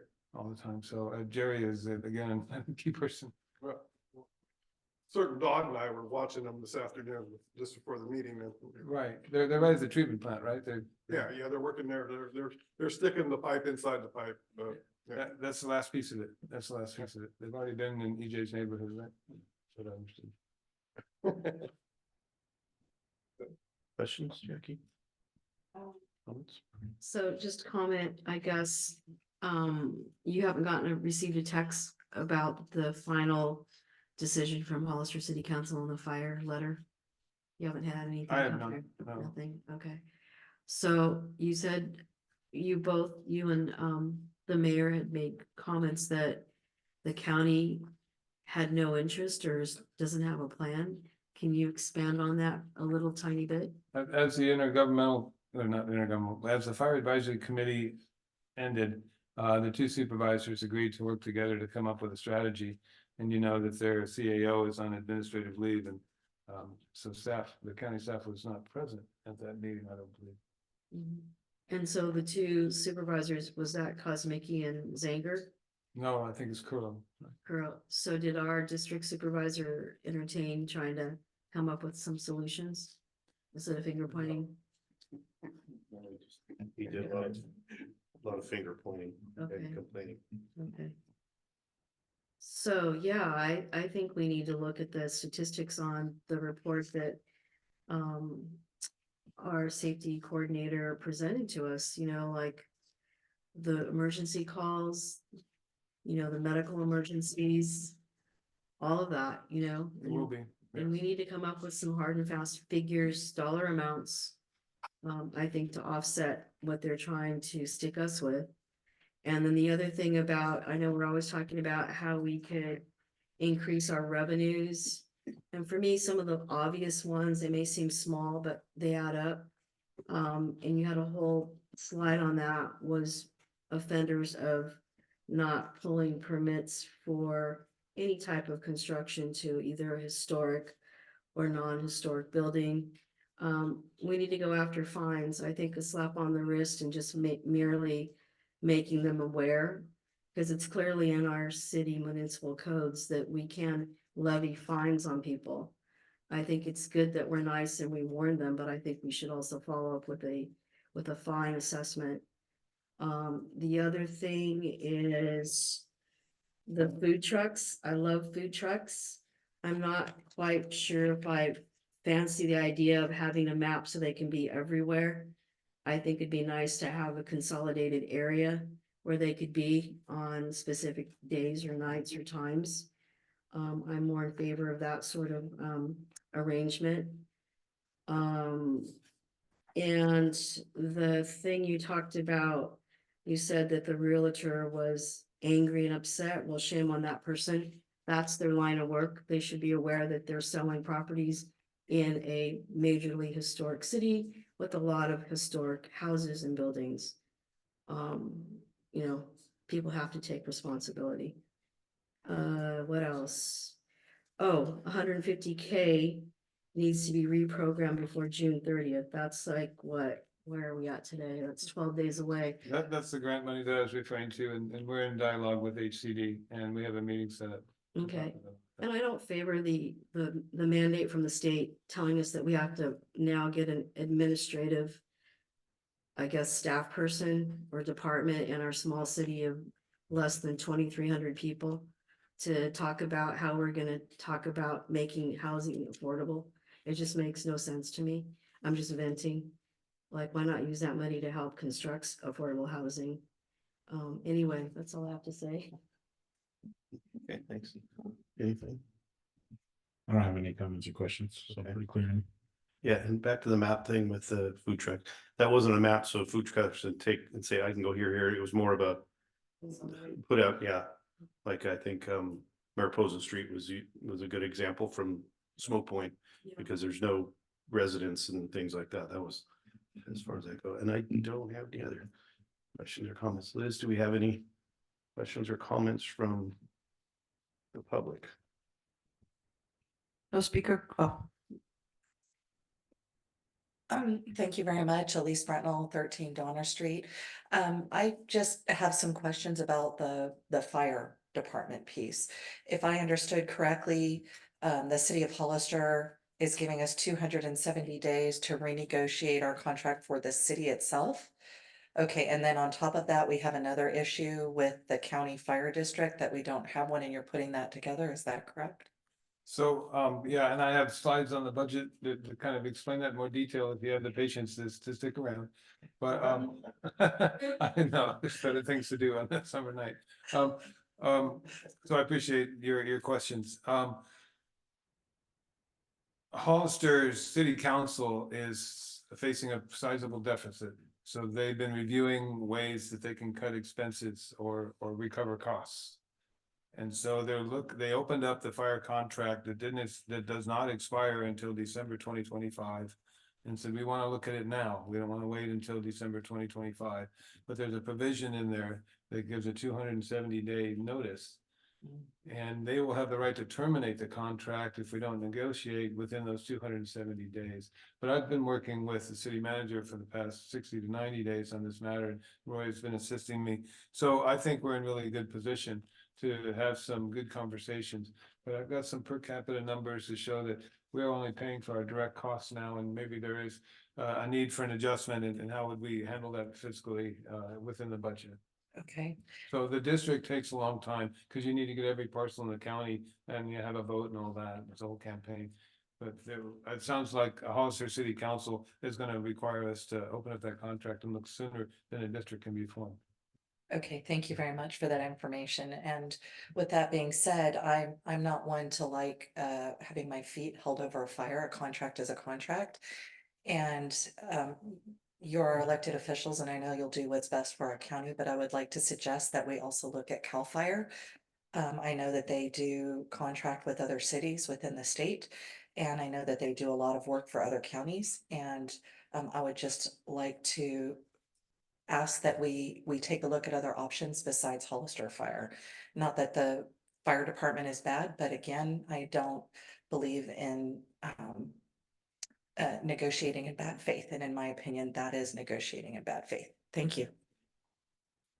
Thank you, and we are ahead of the game on that. Yeah. So.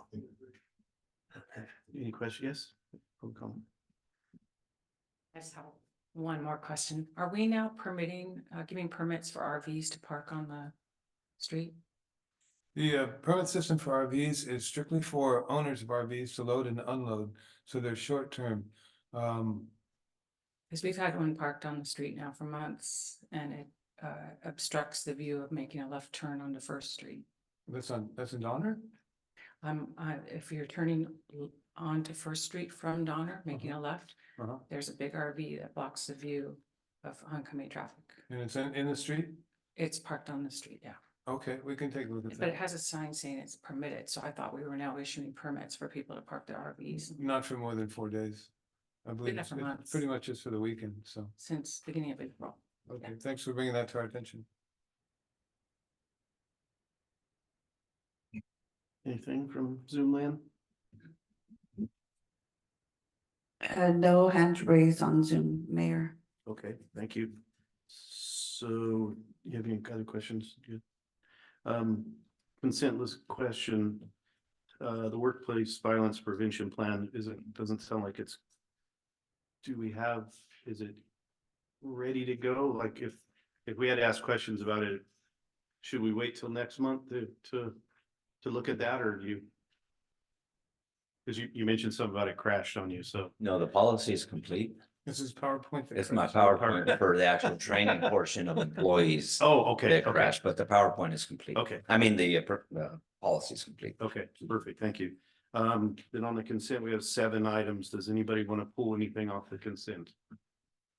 Speak now or forever hold your peace. Yes, no? No? Do we have anybody from the public who wants to pull anything off the consent? See no speaker cards or anybody run up to the podium, and no hands raised on Zoom, Mayor. Okay, awesome. Do we have a motion to approve the consent agenda? I'll move that we approve the consent agenda. Seconded. Yes, because we have roll call, please. Councilmember Freeman. Councilmember Morris Lopez, Yes. Councilmember Sabathia, Yes. Mayor Frios, Yes. motion carried. Okay, action items. Fiscal year 24-25 budget adoption.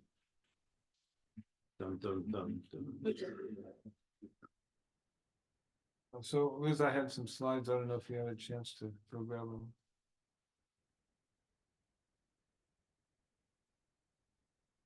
Is it in here somewhere? That's right.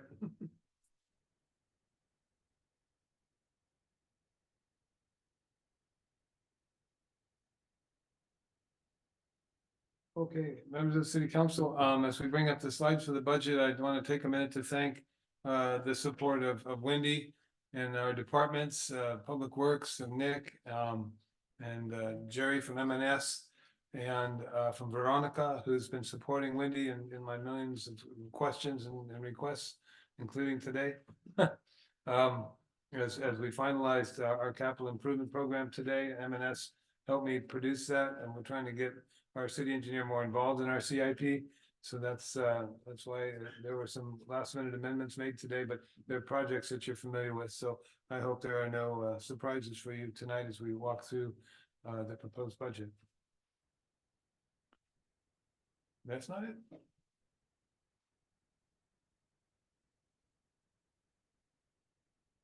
We had it up.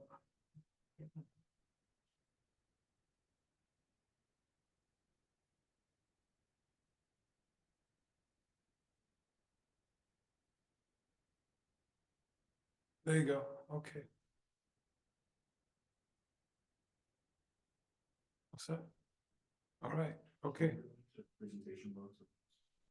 Sure.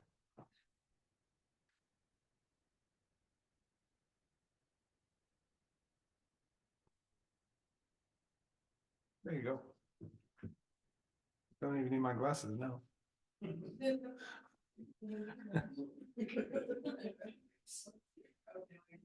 A city's budget gets complicated because we have various funds or buckets that we keep our money in.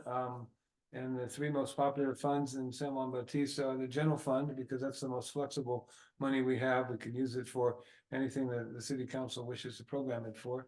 The majority of general fund generally is used in public safety matters. And then we have our sewer enterprise, so that when the sewer bill is paid, that money is deposited as a revenue for the sewer enterprise and is used only for sewer expenses.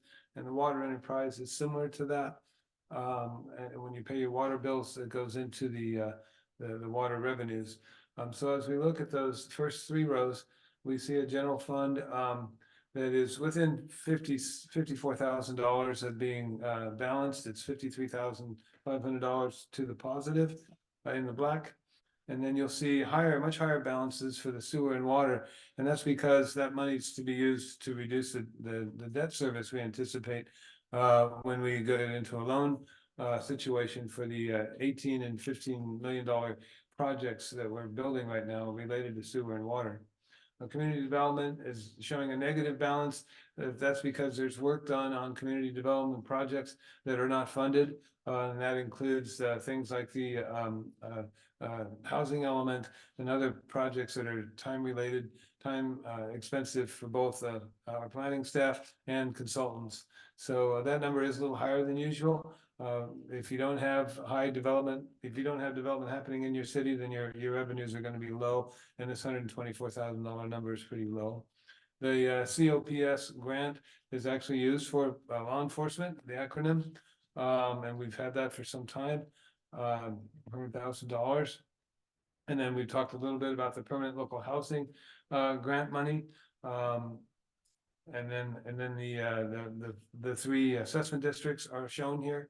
And then the gas tax is money that we reserve for streets. And then the parking and restroom fund is a part of our transit occupancy tax that we put aside just for maintaining our parking lots and restrooms. 12% transit occupancy tax and 2% for this fund. So this is where we stand in the proposed budget tonight. I'll just walk through some of the details with you, and please let me know if you have any questions. We introduced the strategic plan. The 5-year plan is now almost done with its first year. So we looked at the first year's accomplishments and where we want to head for the next upcoming year. And then the goal is to have a strategic plan that's actually funded by the budget. So the budget was then introduced May 21st. We held a good workshop June 3rd, about a 2-hour conversation about the draft budget.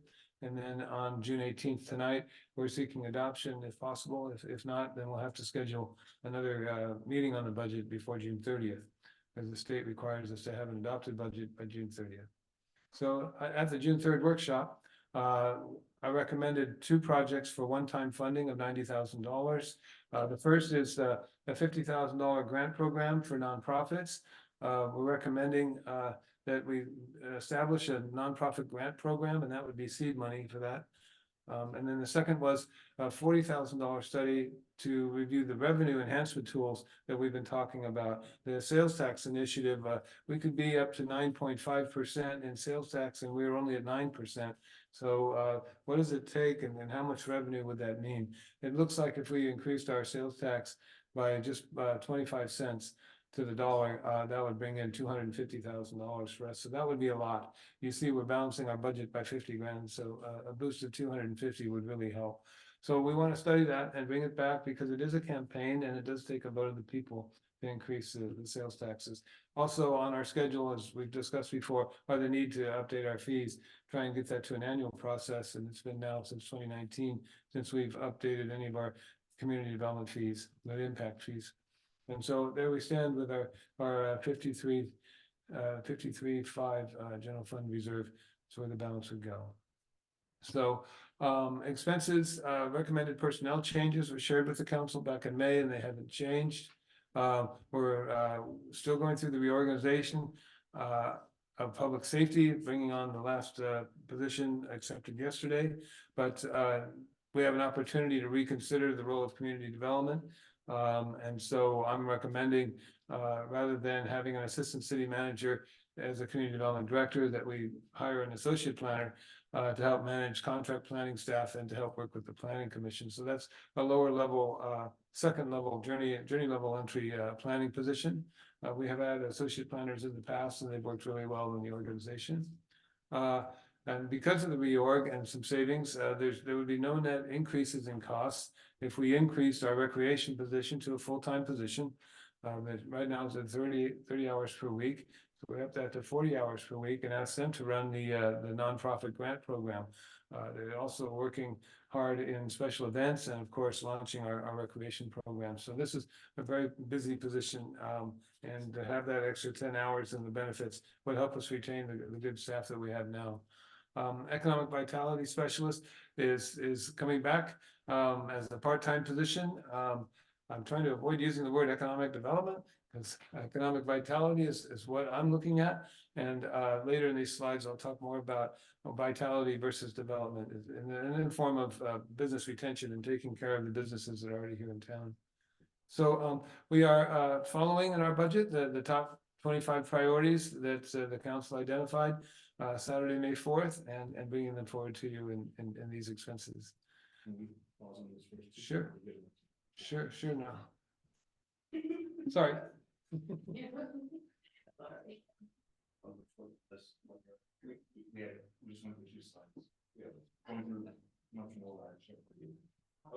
you want to do that? Sure. John, you got those last two. Do you have any?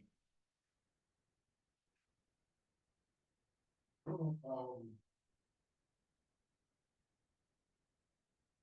talked about this before at the workshop and such. I'm in favor of most of this.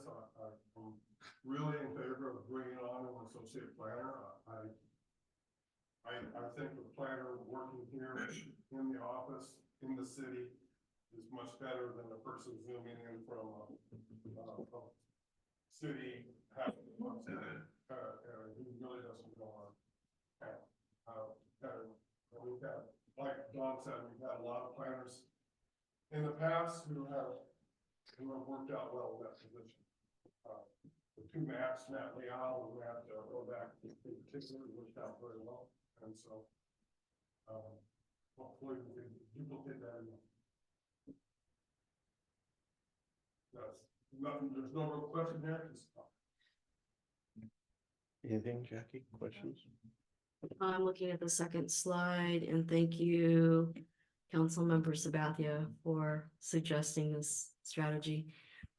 Yes, I think the city planner position, associate planner would be great. I'm assuming that position would also be responsible for our HRB and planning commissioners. Is that correct? Yes. So they would be fully in charge of the agenda, getting them up to speed, seeing where they may need some further training. Yes, absolutely. All of the I've shared above. that responsibility with the associate. Yeah, okay. And then there'd be no net cost increase in that, because right now we're paying probably a heftier price tag to have a contracted planner firm, right? Yes, Yeah, quite a bit more. okay. So that I think is a good move. And you really need a local feel for that, Yeah, right? I agree. We want someone with a planning hat to be out and about. Right, right. And people associate that face, that name, and they're here and they know the community. Where I kind of deviate from a full-on acceptance is this economic vitality specialist part-time position. It's a lot of words. And I did share, we did have a little private conversation, and I kind of reminded our history with that type of endeavor. We've had issues with the Chamber of Commerce that no longer exist. We've had an individual that was a liaison, I believe, that was supposed to pump up local businesses and be a liaison. That didn't work out. And then lastly, the EdCAC committee, and we know how that went. So I don't really see, I'm really hesitant and skeptical about that. I feel that when people open up a business in town, and I understand there's a few empty buildings. We've talked about that. We've had a couple of businesses leave town. But I'd be really hard pressed to figure out if it was really the town or maybe it was their business plan. I feel when people take that venture and personally take responsibility for having a business, they know, I think they researched it. They may or may not have thought it out to the point where it takes a lot more than just opening a door, like, 30 hours a week. There's a lot more behind it. So I don't know what the city can do more to help with that. The people that were here, the Spirit of San Juan people, it seems like they're kind of already doing the vitality part of it by all of their PR work and their advertising. They're now gonna have a commercial or two. So I'm not quite sure at this juncture that I would really be behind filling that position. I'd like to see us finish out this year and maybe see if there's other ways that we can help before we have another paid position for that, considering those 4 other options that went south. Thank you. Questions? On this slide, my only objection is again that the EVSPTP position. Can we jump back to the first slide? Sure. Potential for more word salad. When we chatted about this last meeting, there was a request. I had a question about us getting a better quote around what it might cost to do the sales tax initiative study, and really understanding if we were going to be filling out that 40K. Do we have better estimates on actual cost for that now? No, we don't. We haven't had time to actually talk to consulting firms. And Wendy, if you're available, you can give the council an update on the sales tax research you've been doing that would be required to be information that we would feed the consultant. Did you have any luck with the state today, Wendy? No, not, well, I had some progress with the state today, so I've been working with the California Department of Tax and Fee Administration, their revenue office.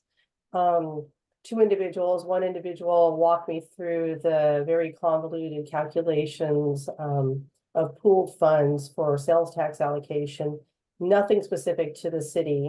So I have, I think, broken through to get access to their database.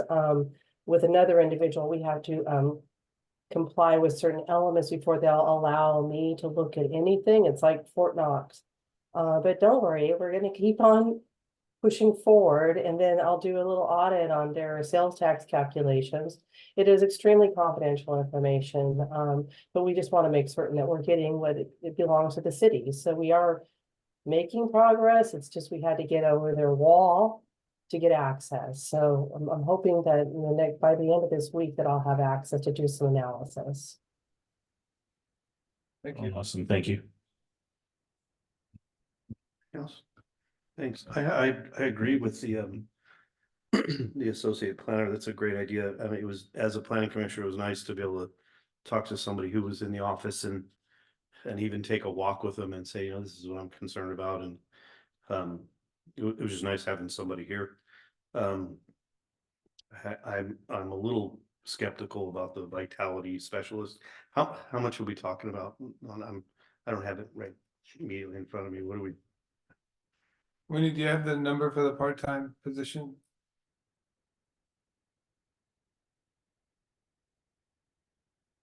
Because there's no benefits associated, I'm thinking it's less than $30,000. Yeah, I'll need to pull up the payroll budget.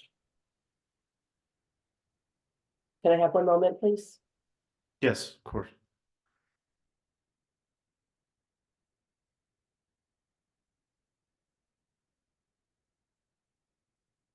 And the way she's pulling that up on the slide you slid across to the revenue, the tax revenue thing. I just have to, I have to use this one, read my lips, no new taxes.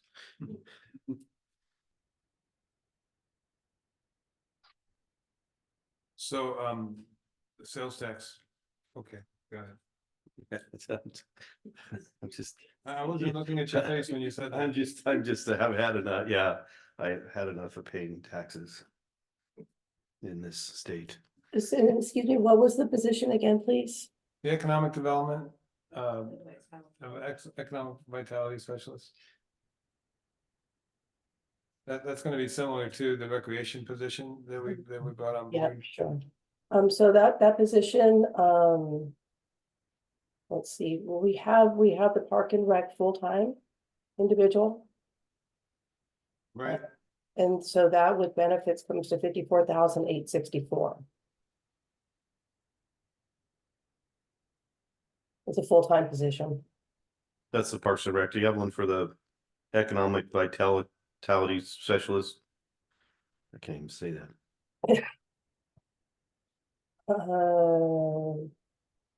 Is this no, we have the community services officer, which is not that. Oh, wait, excuse me, here it is. Yes, this is a part-time position. The total burden, total for that one goes to 33,339. And it's budgeted at part-time. Thanks. 33,339. Thank you. That's a lot of TV commercials. And that's all I have on those guys. So, yeah, can we carry on? Don, Sure. please? sure. Okay, so here's my justification. Okay, and I won't spend much time here if well, I know that some of the council, at least one council member is interested in this stuff. Again, focusing on the strategic plan, then the City Gate recommendation, they did want us to keep an eye on economic development. So that's why it's in here. And they would include incentives for property owners, maintenance incentives and programs and vacancy fees. Councilmember Morris Lopez had asked why we didn't talk about vacancy fees, because I had it wrapped together with this whole program of working with downtown businesses and property owners. So we would have to find a different way to help with property owners and vacancy and what Councilmember Jordan referred to as kind of a rundown look downtown. How do we get more people painting their buildings and stuff like that? And so that's what I had in mind when I pieced that together. And then continuing recreation for youth and seniors, that definitely came out again as a huge priority in the City Gate recommendations. So increasing that staff position from 30 to 40 hours. And then some other priority issues, which we've touched on, and I'm going to go into more detail on, is carefully monitoring public safety expenses and contracts as our biggest vulnerability. And the focus, of course, right now is on the fire contract. And then in our CIP, our focus is on importing drinking water and finishing our sewer project. So that's how the strategic plan and values came together. So a quick review of the fire contract and the status. Juan Bautista is basically paying for only the direct costs for 9 firefighters, 24/7 coverage. With our contract is $260,000 per year gross. We do get credit for rent and utilities. It comes down to about $130 per capita. And in the annual report that we looked at from Hollister Fire a couple months ago, between 3.4 and 3.8% of the total calls were attributable to our zip code. And we haven't had a chance to dig into those numbers to see if they're real, to see if they're accurate. But you can see if we went by 3.4 against a 14 million total cost for the Hollister Fire Department, it would jump to 476,000 a year from 260 to 476. So that would be a sizable increase for us. Hollister's total cost of 14 million is when you divide by the total county population is a per capita cost of $205 per person. So you can see that there's quite a delta between what we are currently paying at 130 and what the county as a whole is paying for fire services at 205. So there is room. I think there is some legitimacy to the Hollister City Council's concerns about whether or not they're recovering enough of their costs with the fire contract. So but then again, the agreement doesn't end till the end of 2025. So Hollister will issue a 270-day notice as soon as tomorrow. It's on their agenda tonight. But then during this 270 days, Juan Bautista is invited to negotiate an interim agreement. So the general fund cannot absorb a $200,000 cost increase right now. So we would need to negotiate something that's within our breadth and our general fund. If we're balancing our budget on $53,000 surplus, that's just that's a small piece of $200,000 increase. So there's a lot of work to be done, and I'm glad we have until March to do this. And I'll just say that I already have a great working relationship with the city manager of Hollister. He's already shared information with me in a Dropbox this past week. So we're getting more data and more details as we move forward. But I just wanted to give a more of a comprehensive review on the fire contract status. So our advisory committee is working on forming a district. The city's representation there will allow us to have more say in cost increases, but that's 2 years out. So we did place some funds in reserve as recommended by Citygate, a disaster fund. Don't have to use them to pay for fire services, but we can afford to put that money aside, and so we did in our draft budget. That would allow us to adjust our budget for one-time cost increase while we looked at other ways to raise revenues. And one of the ways to raise revenues is to raise taxes. Mayor Friels, so I just want to throw that out there. Of course, we all know that, but maybe sometimes it needs to be said. So we are heading towards an interim agreement, and we have to have this negotiated by December, I would presume, so that we can have the mid-year budget and make adjustments as necessary. The capital improvement plan is the largest capital improvement plan we've ever had. It's mostly focused on water and sewer projects because they're both included this year. And it's all mostly funded by grants and low interest loans. So that's the good news. There's no general fund expected for our CIP this year, and drinking water is the top priority. We're able to come back this year with a $2 million pavement management plan without using the general fund, but this will be our last contribution from Measure G. We have about $400,000 set aside for equipment replacement.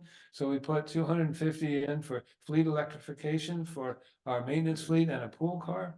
And we've also got $100,000 now set aside in our CIP as a down payment on a new fire engine.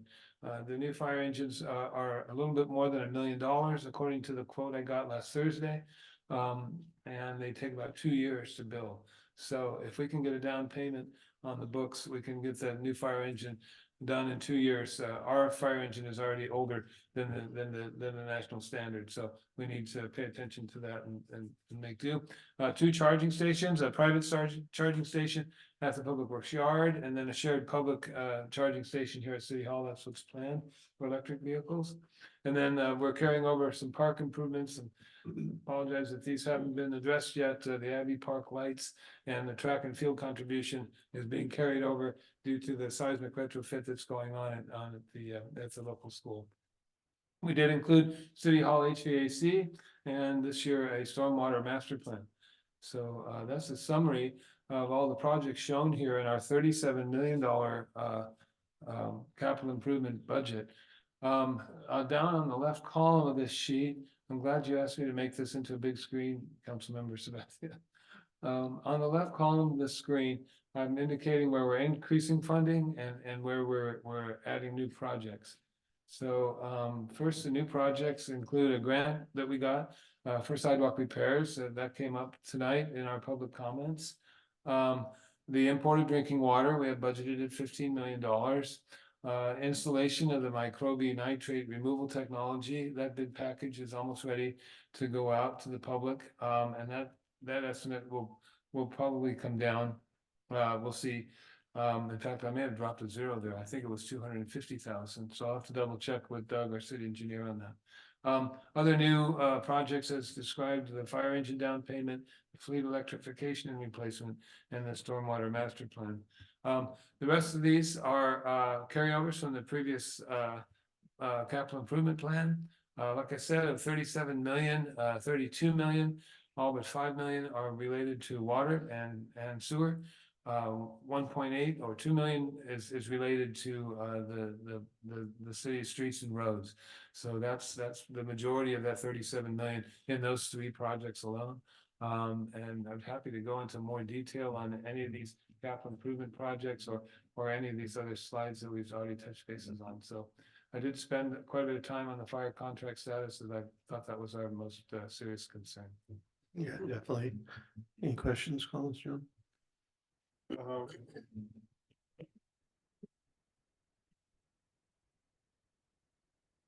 I hate to be the only guy here who wants a little more economic development, but the fire is a good reason why we need it.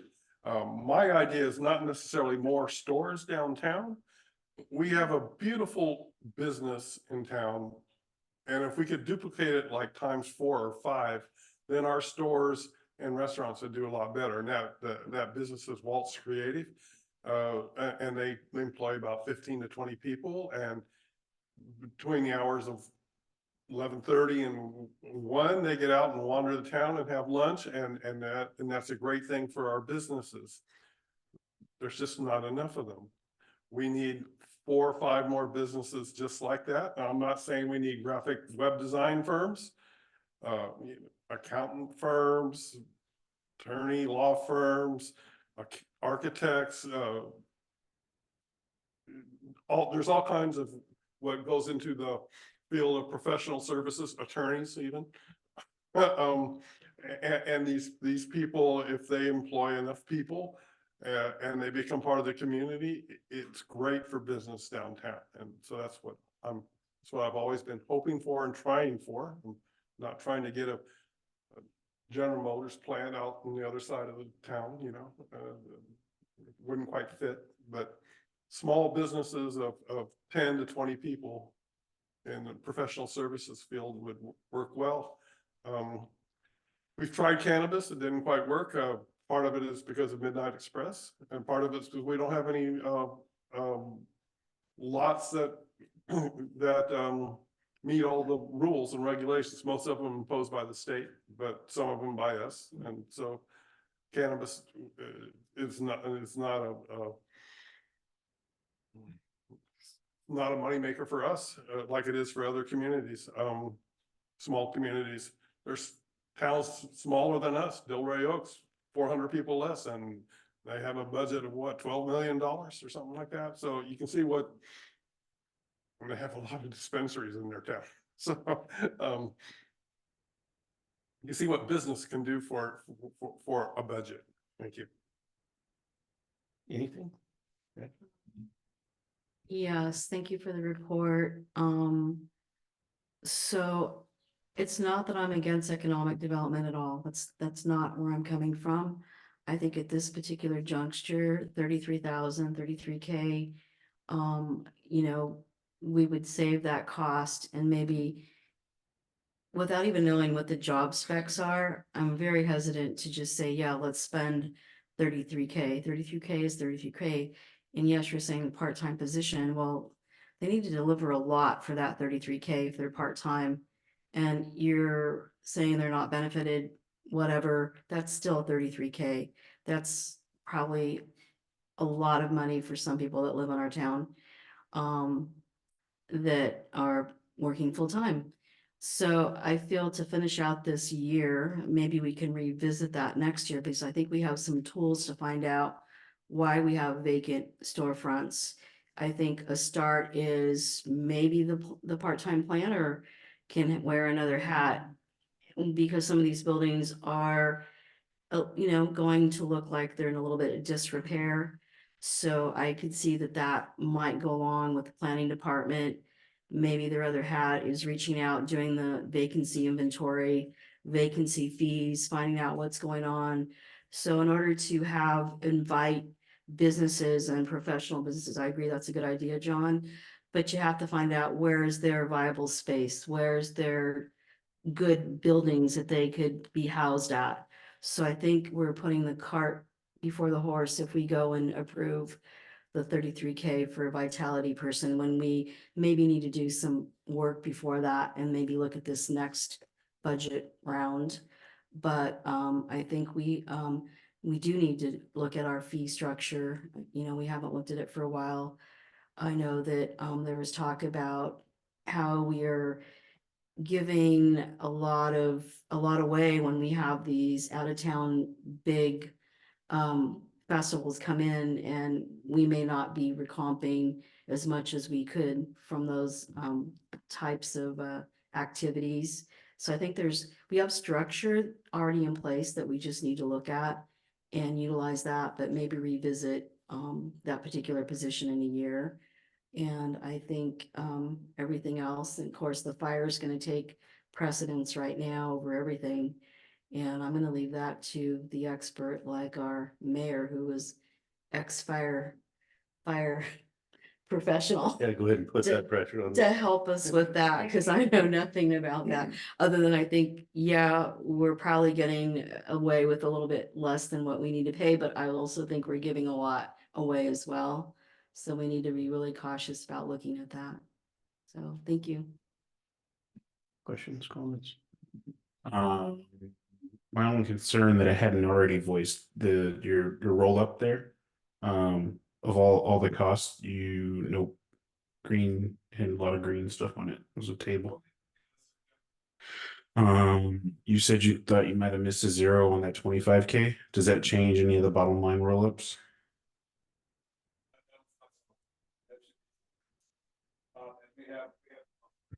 No, that was my fault. We have 250 in the water enterprise fund to help with that. Okay, so that doesn't change any of that 37, 18, It 19. would go up to 37.8, yeah. Okay. Okay. Okay, thanks for this, Don. I'm happy to see a lot of, city hall improvements, much needed. The Luck Park, of course, the ballpark. Happy with seeing that. Please promise me we'll get a generator this year. It's been on there since I've been here. You're I right. know. It's taken me I time. know. I know, it's crazy. This little volunteer fire department that was here, we managed to get one in for the whole city, for the whole block, so I don't think it's that difficult. And I have to agree with the economic vitality specialist. I think that $33,000 would go a long ways for our senior center. So we're gonna spend a chunk of money like that. I think we should be spending it on people who actually have been paying taxes in this town for the last 60, 70 years. And they could use the help, and they're really busy. Gosh. The last few lunches they've had over almost 20 people, and sometimes close to 30. So they're going great, and people are enjoying themselves. And for some of those folks, it's probably the most nutritious meal that they're going to have in a week. And Sasha Stacy, she's been cranking out some amazing meals for them. So I would rather, I kind of agree with you I do agree with you on waiting until we actually can get the funding to be able to support that role. But since we do have a little bit flowing around there, it'd be nice to see it kick down. And I'm sure Mary Edge, if she's listening right now, she's probably clapping her hands. So, but I'm loving some of these improvements that have been needed for, gosh, so many years. Yeah. I see 7 streets on slurry seal, 7 streets. Which seven, right? We only have 5 council members, so it could be each of their. No, I don't need mine done. John's is done already. Yeah, his is brand new, so. That number will change. That's probably a low number, and that number will change, and we'll bring back a full set of plans and the Yeah. council will have some. Yeah, cause it seems like we stretched it. Well, you got things done under budget with the Third Street, so. Yeah, like I said, I don't need, ours looks great, but boy, I'll get my mom off my back if we could fix Fifth Street. And Pat Garrett and, the rest of the crew and Katie, yeah. So, no, it looks great. I'm happy to see we're moving on. I'm ready to. So if I understand, if we have consensus, then we'll wait on the economic vitality specialist position. That's the only change. Okay. I think that's all we're hearing. Yep, good. We're finished. Public comments, is anybody? Well, we need to adopt the resolution. Yeah, but we need public Thank comments you. first. I'm jumping ahead. No, I don't want to get you too excited, Don, but you said, I think, in the presentation about the fire contract, that the reporting on statistics was based on zip code. Right.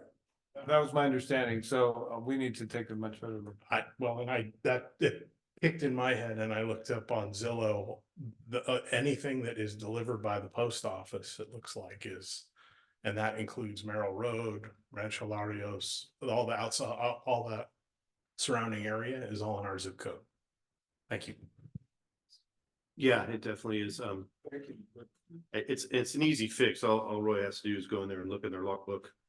I mean, we could do it right now. It'd take us 5 minutes. I mean, it's not that tough. So maybe we'll hold their feet to the fire on that one. Yeah, so. Yeah. Any other public comment? Okay, well, do we have a motion to approve the budget? Well, whoever does the motion can do that.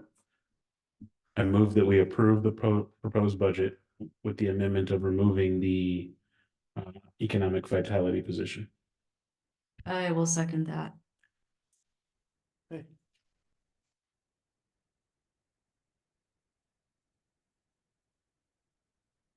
Councilmember Freeman, Yes.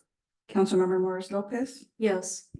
Councilmember Sabathia, Yes. Mayor Frios. Yes, Motion carried. I'm gonna kill you with this, but can we take a 5-minute recess? Okay, Yes. thank you. Be back in 5. Yeah. That's why they say they're from San Juan. River Oaks is in our local, yeah. That's what can't call that. Well, I mean, I can hear them. It's right next to my office. Just rent out the office. They're clean buildings on Mars, never know.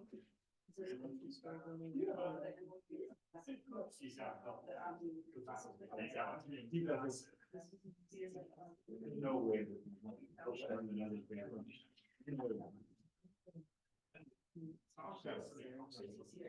Well, it's from the fire department, so. Right.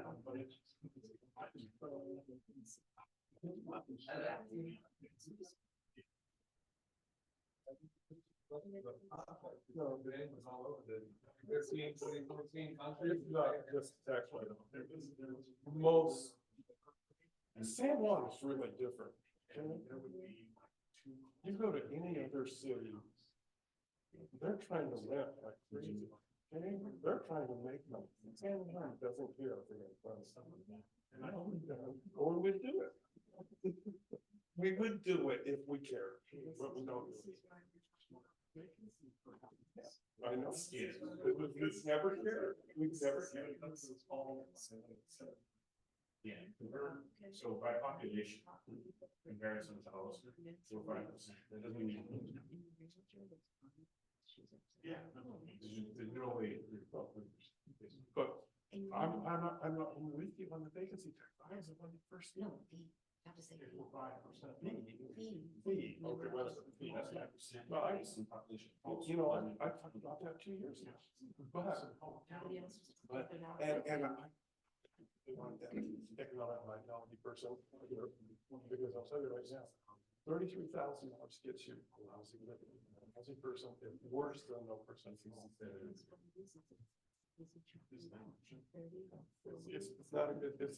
you. For someone that doesn't want.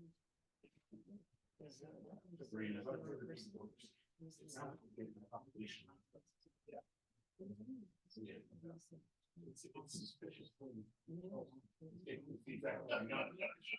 3.4 is the percentage, which looks like a number on that sheet. Yeah. And no. But. At this junction. So, I agree with you, I guess So why isn't that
Yeah.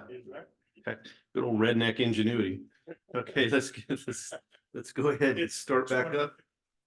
Are we ready, Liz? Get all buttons pushed. Okay, action item under 8B. Memorandum of understanding between the city of San Juan Bautista and San Benito County regarding development in the planning area outside city limits. On, yeah. Sure, and we have the chairman of the Urban Growth Boundary Committee in the audience tonight, so I'll give him a chance to run through the MOU for you. As you may recall, I would say since last fall, the committee has been working hard on establishing a sphere of influence and urban growth boundary. Those maps are provided in the back of your staff report, in the last pages in the packet tonight. And the council approved a resolution adopting the sphere of influence to be very similar to the current political boundaries. In exchange, they considered a planning area, which is strictly a local policy. And in that planning area is going to be large, and they had discussed in great detail how there would be 3 tiers of review. And because that planning area is entirely in the county unincorporated area, it requires a tight agreement between the city and the county. And we looked at an example in Ventura County where that exists. And we also talked with the council, I believe, the best tool for that agreement between the city and the county. And what Sonoma and Ventura County did was actually have a voter initiative that was approved by the voters, and then they entered into an ordinance where the county had an ordinance and the city had a same ordinance, where the county agreed with the cities in Ventura County not to allow any development outside their city. So the city of Moore Park's political boundary is exactly the same as its sphere of influence. And then there's an ordinance that Ventura County has signed to prevent the cities of Thousand Oaks and Moore Park from growing together. There's created a green belt. And so that's the principle behind this action tonight. It is in the form of an MOU, because if we had to go to an ordinance, or worst case to the vote of the public, that could take several months, if not 6 months to a year. So the MOU is intended to be a Band-Aid, and it creates different policies for each of the 3 tiers. Chris Marks-Rama, the chair of the committee, is here. Do you want to talk in detail about some of these aspects? I'm happy to. I don't, I thought I'd just make myself available for questions, but okay, it's up to you guys, whatever you would like. I will accommodate. So if the council likes, I can read how development is imagined to occur in tier 1, tier 2, and tier 3.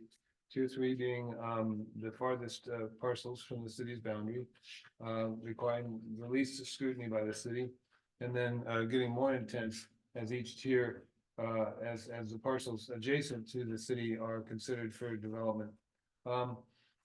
It's not clear, and we did have one public comment at the UGB SOI committee meeting who just simply didn't believe the county council would ever buy off on this. I just wanted to share that with you, and I have shared this with the county's planning staff, but not with county council and or the supervisors. Of course, I haven't done that either. So that would be next steps. If it were approved tonight, then I would take it to the county and we'd start more rigorous conversations about it. There might not be a county council after this meeting today. You know, I'm much happier reading about other agencies than ours on the front page of the paper.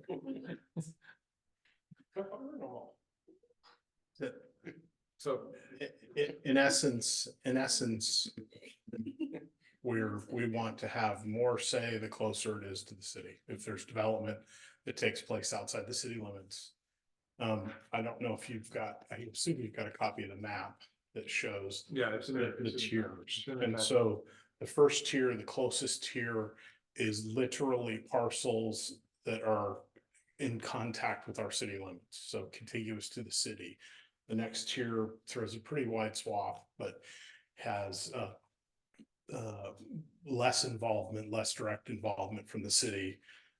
It relies and then in the third tier, which is fairly limited, it's more about notice and making sure that we're involved in getting copied on documentation, have an opportunity to provide feedback, and that the feedback is at least listened to. There were concerns with you guys about costs and so forth. The planning process is basically outsourced by the county and the city. We're all using the same agency, the same contractor, so it's fairly seamless in that regard. Those costs are borne by the individual applicants. And so it should be essentially revenue neutral for us. But there will be some staff time in coordinating and so forth. But anyway, have you guys had a chance to look at it? Or any questions or comments? John, any questions, comments? No, it seems fairly logical to me. Good. I just don't trust the county, but that's a different story. What I think they've been very accommodating and the communication with staff the last, I think, few years has been very good. This is sort of future proofing that, right? That's in part the intent, is to future proof that. It also the MOU is in place until we create sort of a unified ordinance or code between the county and the city, so that both political entities would then at some point down the road, after sort of working through some of the mechanics of this and communication back and forth, put into place ordinances in both jurisdictions that would supersede the MOU. Because there are some, there's going to be some mechanical issues, coordination issues that we need to sort through, who gets notified when, and some of the dates and so forth that will come into play. And so that is the expectation, is at some point this would be superseded, but this gets it on the books and in place and protects us now and into the future. Becky, any questions?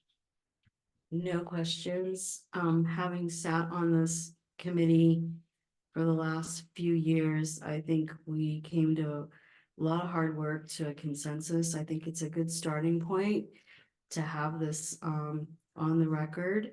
And we just saved the city $33,000. So if we need to do an amendment to our general plan that speaks to this MOU, we've got a little bit of money to do that. And I try to pay attention when I can to zoom into council board of supervisors meetings, and sometimes the city of Hollister, but not so much them, the county, and the consensus and the read I'm getting on the board of supervisors is that they're really taking a look at future development really closely, especially in sensitive areas. And as I voiced my opinion several times over the course of the years, is that west, this is where they're looking, I feel like we're in the bullseye. Where else can it be more beneficial than to come our direction? We can jump on to 101, 156. So I think we need to protect our boundaries. And this is a good document to start that endeavor. When the MOU in the sort of preamble at the beginning of calls out specifics from the county's general plan, the city's general plan, showing how this supports both political entities' general plans. I mean, this is not being created in a vacuum. It comes out of the resolutions in the general plans for both governments. EJ, questions? I just wanted to add one thing to that. If the council would consider giving the city attorney and city manager some latitude in making amendments. If we go to the county and they just want to tweak this paragraph or that paragraph, so we don't have to come back every time to change the period or dot an I. And then the final agreement then would come back for execution approval by both bodies. I think, does that make sense? We could use some kind of interim approvals contingent on Okay. a later Okay. approval. Okay, that would make sense. That seems pretty sensible. You're up.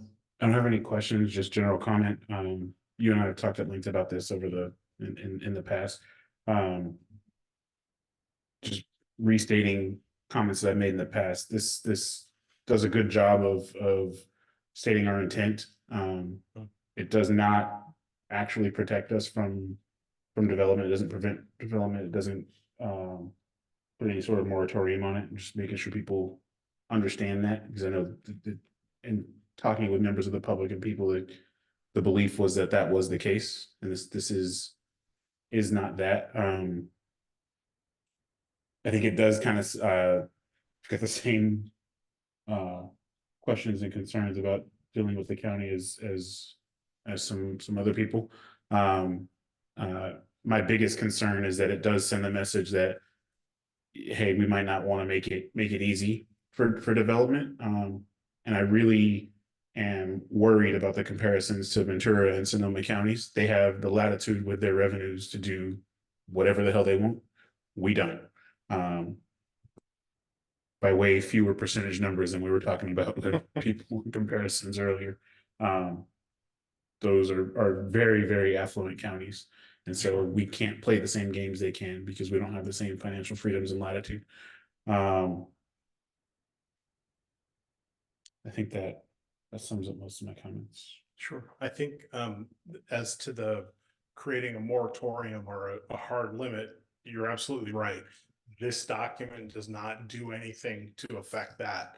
I think functionally what you've done previously by creating the urban growth boundary and sphere of influence the way that you have as a council, that is effectively going to make, create a much more of a limitation, because it doesn't allow the extension of services, which becomes very important for somebody wanting to do, in particular, residential development. Yep, agreed. And I've voiced my concern about those too. I think the concern is Sure. No, I get it. all I just- consuming of both those things. Yeah, and we want the information out there. That's the purpose of this, and doing this as a public meeting. Absolutely. Yeah, and the fact still remains is that the SOI that's sitting right now in the county is way larger than what we want. So we have to really address that as a fact. Sure. Well, we did. Yeah. I mean, we approved it. No, this isn't the SLI. This is not the sphere of influence. This is a planning area. This is some planning area. Planning area policies. This is completely two birds. So I have a few concerns, and I've asked this a few times and I never got an answer. Is this even legal in the state of California? That the city of San Juan Bautista can approve or disapprove projects in the county? And I've asked in these meetings, these meetings that we're in, never got an answer. So that's concerning. To me, I thought, well, we're just wasting our time until we find out. What also concerns me is any type of more workload on our staff is concerning. They're already maxed out. The state of California just making up new stuff every day that they're having to chase their tail on. So that's a concern. And who's gonna, I get it. Somebody's absorbing this cost, but how long are we gonna sit on the costs until we get paid back? I mean, we're not the World Bank. And lastly, my concern and the reason I stepped down is we had two members, yourself included, Yes. take it upon themselves to talk to county supervisors about this issue. Without the knowledge of the rest of us. And that for me doesn't pass the smell test. It seems to me it's already been tainted. So that's another concern I have. I would love to find out if this is even legal. I don't know otherwise. I think it is legal, although, and I've not been asked, I don't remember you asking me that. No, I didn't ask you. I Um, asked in these meetings, but it never got relayed to you. I should have probably came to you. I but just didn't wanna think spend everyone needs to understand $400 an hour. the effect of this is not that compelling in terms of, the county still has to agree. And we're still gonna be subject to the county's planning structure.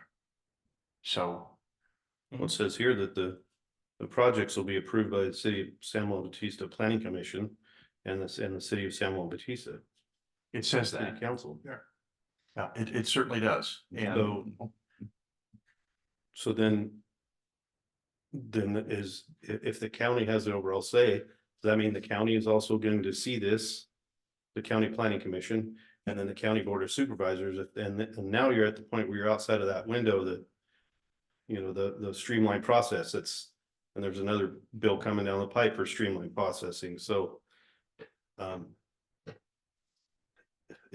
It seems like an awful lot of bureaucracy for somebody who wants to put 4 homes in the valley, and I'm not big on somebody planting, you know, a subdivision right in the middle of tomato fields. I'm not getting at that. It's just, I don't understand how we have the legal authority to tell anybody, to tell the county what to do with their property. We're not. We're asking them to enter into an agreement with us to cede us the right to do that, or the ability to do that. So we're not asserting anything. I realize that. I'm not an idiot. I know that. I realize that. But I just don't see how, I just don't see how it's legal. I mean, we're an incorporated city. And we're gonna make decisions for an unincorporated area. And we're not getting paid for it. It's gonna add a workload. It just, I've expressed this numerous times in our meetings. But the final straw for me was what I thought was very underhanded by yourself and Dan DeFreeze. And that didn't sit well. It actually really upset me. It was somewhat offending that happened. I understand, and I apologize. I apologize then, I apologize again. That certainly was not the intent. The city council did not share your concern about it being any sort of Brown Act violation. So and as soon as you brought the concern up, when we discussed it and you brought the issue up, say that you had an issue with it, we ceased immediately any other activity along those lines. So again, I'm sorry. It obviously was not well considered. It's perception. That's all. No, I totally agree with you. I think that's the difference. If I may. Thank you. You apologize. I'm good. Thank you. Okay, well, I just wanted to say, I think where you're getting at is the ethics of it as opposed to necessarily the legality of it. And I think, having been in your seat, the difference between ethical and legal, legal's legal, ethical is what do the people think? And if they think it's not acceptable, then it's not ethical. And you thought it wasn't ethical, then it wasn't. And I'm sorry.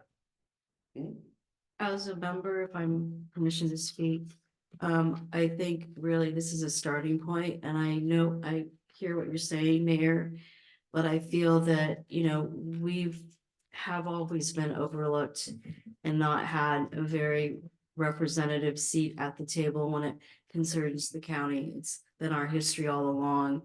And I think this is an opportunity for us to at least have some input. Because one example that I can think of right out of the gate is, you recall about maybe 4 or 5 years ago when we got wind that there was maybe a Formula One racetrack that was going to be built in the unincorporated area. And then someone said they needed to be talking to the city of San Juan. And we had a rally of citizens that showed up and filled the city hall. Do you remember that, Chris?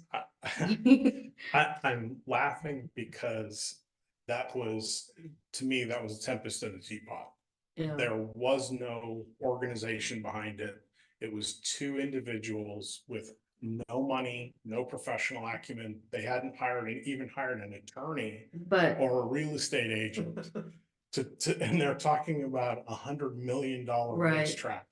It was, so yes, but it just, that was, like I say, a tempest in a teapot. That was Right. ever But in any way gonna go anywhere. no, but my example of that is that we need to know when things, because it affects our little town, even if it's an It unincorporated. was in the current sphere of influence. And That's why we were notified, and that's We're why. Notified That's because exactly the right. entrance for the proposed racetrack, whether it was practical or not, Or ever gonna was happen. directly across from the Valero station, Yeah. and it was within our sphere of influence.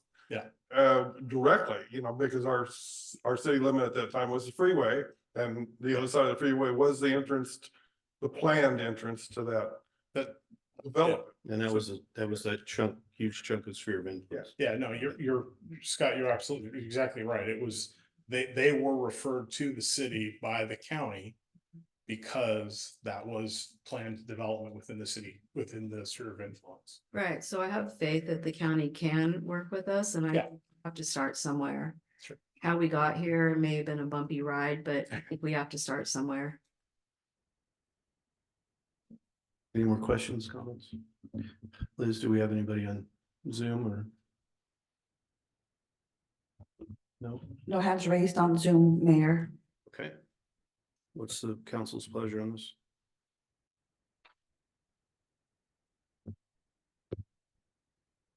I propose that we accept this resolution to You- go ahead. You move to, I move, Okay. sorry, correct. yeah, Move this resolution to present to the county as written, as stated. Between the city of San Juan Bautista and the county of San Benito regarding development in the planning area outside of the city limits of San Juan. we have a second. Okay, motion dies due to lack of a second.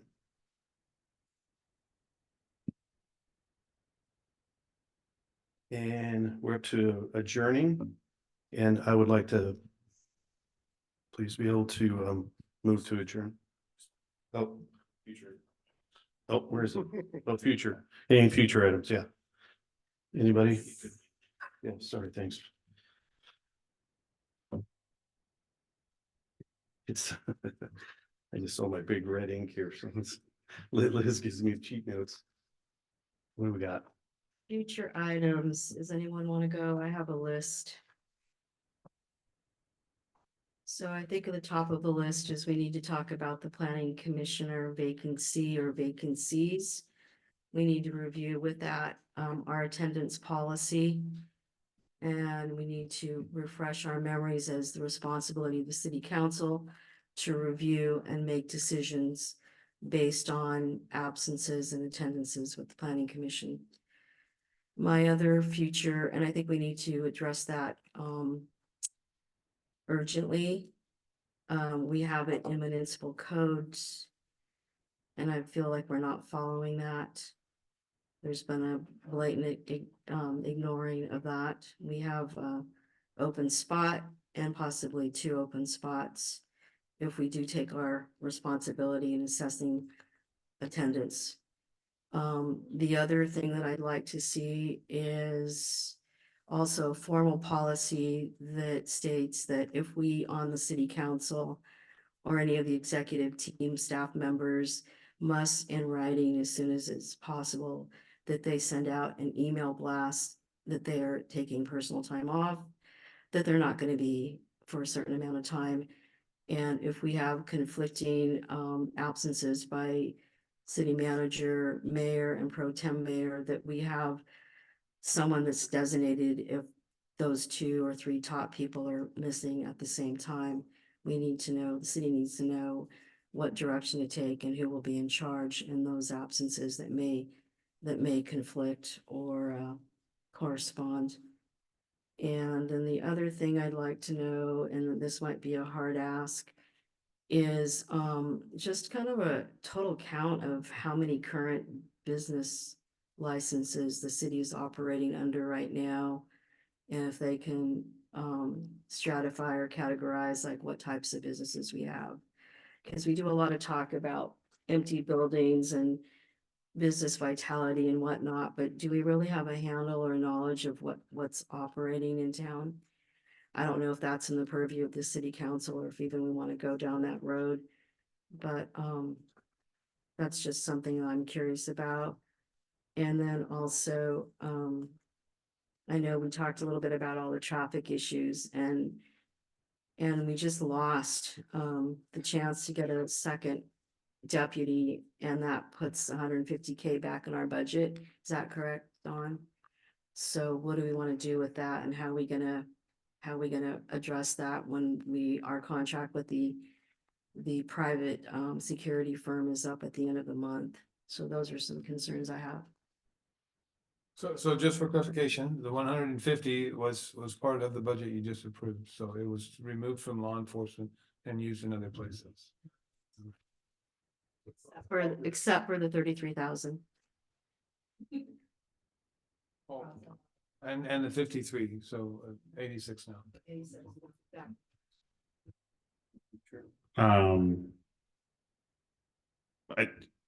In one of your slides, you had talked about the vacancy tax and vacancy issue being put into something else. 3 or 4 meetings over a few months, we had been asking for a draft of some sort of vacancy ordinance, and we've never brought that back to review. I'd love to see that.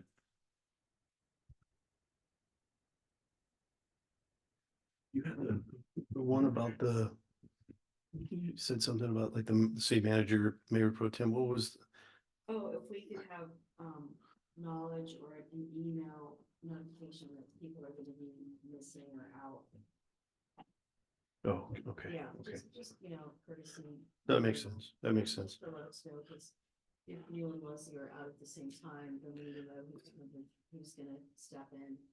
We don't, Yeah, who will be mayor tomorrow afternoon? Yeah. Yeah. Well, I don't think that could happen, could it, Liz? If the pro tem and mayor is out of town, we couldn't have a meeting tomorrow. One of the 3. You don't have it as long as you have a quorum. Yeah. That's right. Then you select from the 3 in attendance who's gonna run. And then, yeah, that makes sense. And when Dawn was out of town last week and he sent us the email that Roy was running, the city manager, I sent Roy a text and I said I'd be in town all week if you need anything, if things go south. So, so we did know about at least that. So, and when is Leslie supposed to be back? Oh, so she'll be back in the day. Yeah. Yep. Yep. And I don't have anything else. I just wanted to agree with what Councilman Sabathia said about the vacancy tax. We've talked about it for quite some time, and I know it's because you're stressed and city halls, kind of working at the seams, but we need to get that eventually going. and we do have a part-time planner, so I'm thinking they could wear that hat somehow. Yeah. Right. Okay, I'd like to take the pleasure of moving to adjourn tonight's meeting. On future items, sure. Sorry.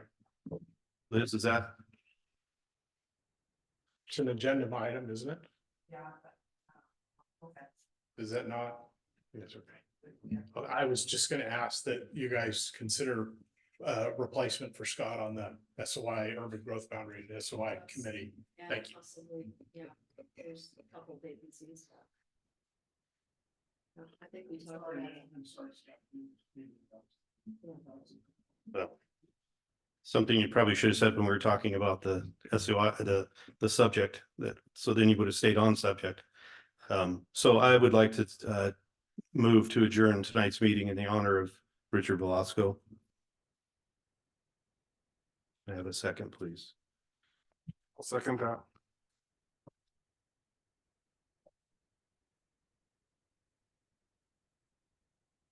Councilmember Freeman, Yes. Councilmember Morris Lopez, Yes. Councilmember Sabathia, Yes. Mayor Frios. Yes.